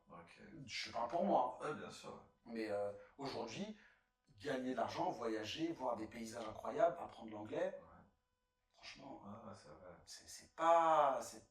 Je trouve pas ça partout, on va dire. C'est vrai. Donc voilà quoi. Et qu'est-ce que tu aurais à dire aux personnes qui seraient intéressées par le PVT, donc le permis vacances-travail, ou le fait d'aller en voyage en tourisme en Australie? Qu'est-ce que tu auras à leur conseiller? Alors d'abord pour le côté tourisme, Ce que je pourrais leur dire, c'est qu'ils ne le regretteront pas. Ouais. Ça, c'est la première chose. Ouais. Par contre, il faut vraiment bien organiser son voyage parce que l'Australie, c'est immense. Ouais. D'une ville à une autre, c'est pas forcément les mêmes activités à faire. C'est pas forcément les mêmes choses à faire. Ouais. Et je pense que partir, le minimum, vraiment le minimum syndical, ce serait 2 semaines. Ouais. Mais si on peut partir le plus loin déjà. Parce que c'est loin déjà, Ouais. et plus le décalage horaire. Ouais. Mais l'idéal, ce que je peux conseiller, c'est de partir le plus longtemps possible. Okay. Alors je sais pas les gens combien ils peuvent partir. Ouais. S'ils peuvent partir 3 semaines, 1 mois, 1 mois et demi, on a jusqu'à 3 mois avec un visa touriste. Ouais. Si on peut aller le plus longtemps possible, c'est d'y aller. Parce qu'il y a tellement de choses à voir. En fait, en une fois, on ne pourra pas tout faire. Okay. Les gens font 2 ans, ils ne font pas tout, tu vois. Ouais. Même 3 ans, je connais des gens qui ont fait 3 ans et qui n'ont pas tout fait. Okay. Donc en 1 mois, tu ne pourras pas tout faire. Donc vraiment se spécifier sur vraiment que ce que les personnes veulent voir en priorité. D'accord. Tu vois. Ouais. Et une fois que les personnes savent vraiment ce qu'elles veulent faire, là, la ville sera plus facile à conseiller ou quoi, tu vois. Mais je recommanderais toujours Sydney. Parce que Sydney, c'est un peu la petite Australie. Tu retrouves un peu de toutes les villes et un peu de tout à Sydney. Pour comparer vraiment Sydney, je pourrais dire que c'est un peu Los Angeles en Australie. Dans le bon sens du terme. L'Australie en général, comme je te l'avais déjà dit en off, on le voit là sur la carte. Ce que les gens ne savent pas, c'est que ça fait presque la taille des États-Unis. Donc c'est quand même un bon morceau, tu vois. Et c'est un continent. C'est un continent. Voilà, c'est ça. Et en fait, l'Australie, c'est les États-Unis, mais avec la sécurité. C'est un pays jeune, nouveau, mais voilà, c'est un pays qui vraiment, c'est bon vivre. Voilà, les gens pensent serpent araignée, mais moi, ce que je dis aux gens, non, on pense États-Unis, Los Angeles, Miami, c'est ça l'Australie. Tu vois, avec des coins sauvages, mais c'est ça l'Australie. Et ça, c'est quelque chose à prendre en compte. Une fois que les gens connaissent ça, bah, en général, les gens vont kiffer, tu vois. Tout le monde kiffe. Ouais. Je connais les seuls gens que j'ai rencontrés qui n'ont pas aimé, c'est les gens qui n'ont pas réussi. C'est les gens qui n'ont pas trouvé de travail, qui n'ont pas réussi à. Les économies sont parties. Donc forcément, c'est ça qui a pas matché. Mais quand tu règles cette question de l'argent, ou en tout cas que tu trouves du travail, même si tu ne gagnes pas des milliers et des cents, juste de quoi vivre. De quoi vivre, en général, ça se passe bien. D'accord. Et tu aurais quoi à conseiller pour les étudiants qui ont entre 18 et 30 ans? Alors déjà, pareil, ça je pense que, je sais pas si je te l'avais dit en off, moi aujourd'hui si j'avais 20 ans, mais j'aurais passé là, de 20 à 30 à faire que des PVT, à faire que des Working Holiday Visa. Parce que les Working Holiday Visa, comme on l'a dit en début de vidéo, tu peux faire 1 an dans un pays, 2 voire 3 ans même. Mais, franchement. Alors, voilà, alors après chacun ses objectifs, chacun ses opportunités. Moi j'ai quitté l'école à 20 ans.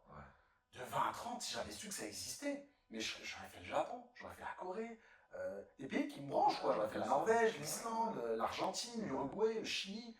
Je les aurais tous tentés, je les aurais tous fait. Tu vois, les États-Unis, l'Australie, la Nouvelle-Zélande. Donc je les aurais tentés. Et c'est pour ça que t'es jeune, tu vois. Surtout, voilà, si t'es pas. Parce qu'il y en a qui te disent, voilà, je vais faire des études. Ok, mais ça t'empêche pas de faire une année, si bien sûr tu as l'opportunité, où tu peux faire une année de césure, où tu t'arrêtes, et tu pars 1 an, ne serait-ce que pour apprendre l'anglais, tu vois, ou l'espagnol, si voilà, tes études vont de ce côté-là.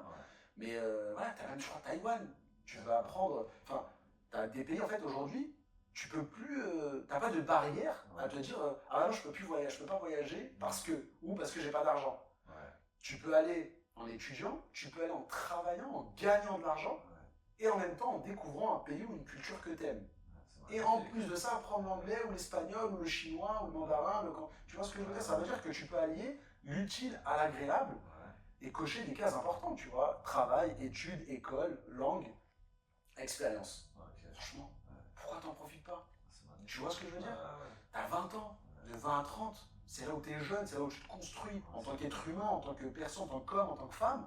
En vrai, si t'as l'occasion de le faire, bah ouais, n'hésite pas, tu vois. Donc ouais, moi je le recommande à 3 milliards de pourcents, tu vois, forcément. D'accord. T'as envie de dire un petit mot de la fin? Bah pour finir, ce que j'aimerais dire, c'est tout simplement voyager, tu vois. Le voyage, c'est... Quand je dis, on n'est plus dans l'époque où les gens te... On me l'a dit, hein, et tu vois, tu dépenses tes sous pour rien, tu vois. C'est des gens qui ne voyagent pas qui disent ça. Mais le fait de voyager, il y a de plus en plus, la nouvelle génération voyage de plus en plus déjà, donc c'est cool, tu vois.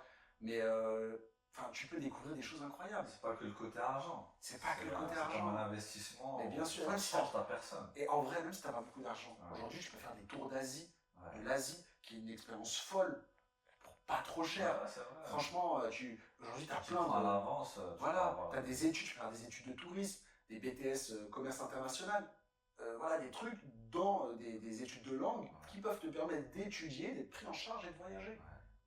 Ouais, faut en profiter. T'as plein, en fait, t'as des chances, quoi. les opportunités, surtout aujourd'hui, tu les as. Le voyage, en plus de découvrir des belles plages, des beaux sunsets, en plus de tout ça, qui est déjà quand même incroyable, hein. On va pas bouder tu vois, son plaisir, parce que c'est quand même nous en France, tu as des très très beaux paysages, mais nous à Paris en tout cas, dans la Tour Eiffel, ok, c'est magnifique, quand tu as grandi dedans, voilà, tu as fait le tour. Donc voilà, voir des paysages incroyables, une culture différente, voir les gens, la pauvreté, la richesse, enfin, ouais, c'est vraiment voyager, vous profiterez un maximum et vous allez apprendre à vous connaître vous et découvrir des opportunités, que ce soit financières ou même humaines, tu vois. Exactement. Donc voilà pourquoi je recommande de voyager, quoi, tout simplement, et de ne pas trop se prendre la tête avec des fausses barrières. J'ai pas assez d'argent, mais comment, mais où, mais pourquoi, mais voilà. Faire attention, apprendre à se préparer, forcément, se mettre un minimum en sécurité. Tu vois, c'est normal, comme dans tout, hein. La sécurité, l'insécurité, elle peut être partout, hein, en France, aux États-Unis, tu vois. Mais voilà, voyager, franchement, voyager. Prenez pas la tête, voyager. Magnifique. Je pense que c'est le meilleur conseil que je peux donner. Voyager. Donc les gens profitent et voyagent à fond, quoi. Comme moi, ce que je fais depuis quelques temps, et je me suis jamais senti aussi bien, mieux. Toi aussi, je sais que maintenant, tu voyages aussi pas mal. Et donc voilà, le voyage, quoi, tout simplement. C'est vrai. C'est vrai. Très très bon conseil. Ça clôt cette belle histoire que tu nous as racontée. Écoute, merci, ça fait plaisir. Merci beaucoup, Youssef. Merci à toi. Donc je vais mettre tes réseaux, tes liens, je vais les mettre dans la description. D'accord. On vous remercie vous aussi, à ceux qui ont suivi ce podcast jusqu'au bout, en espérant qu'il soit bénéfique et profitable. N'hésitez pas à commenter, à liker et à partager. Et on mettra toutes les infos de Yousta Travel en description. On vous remercie.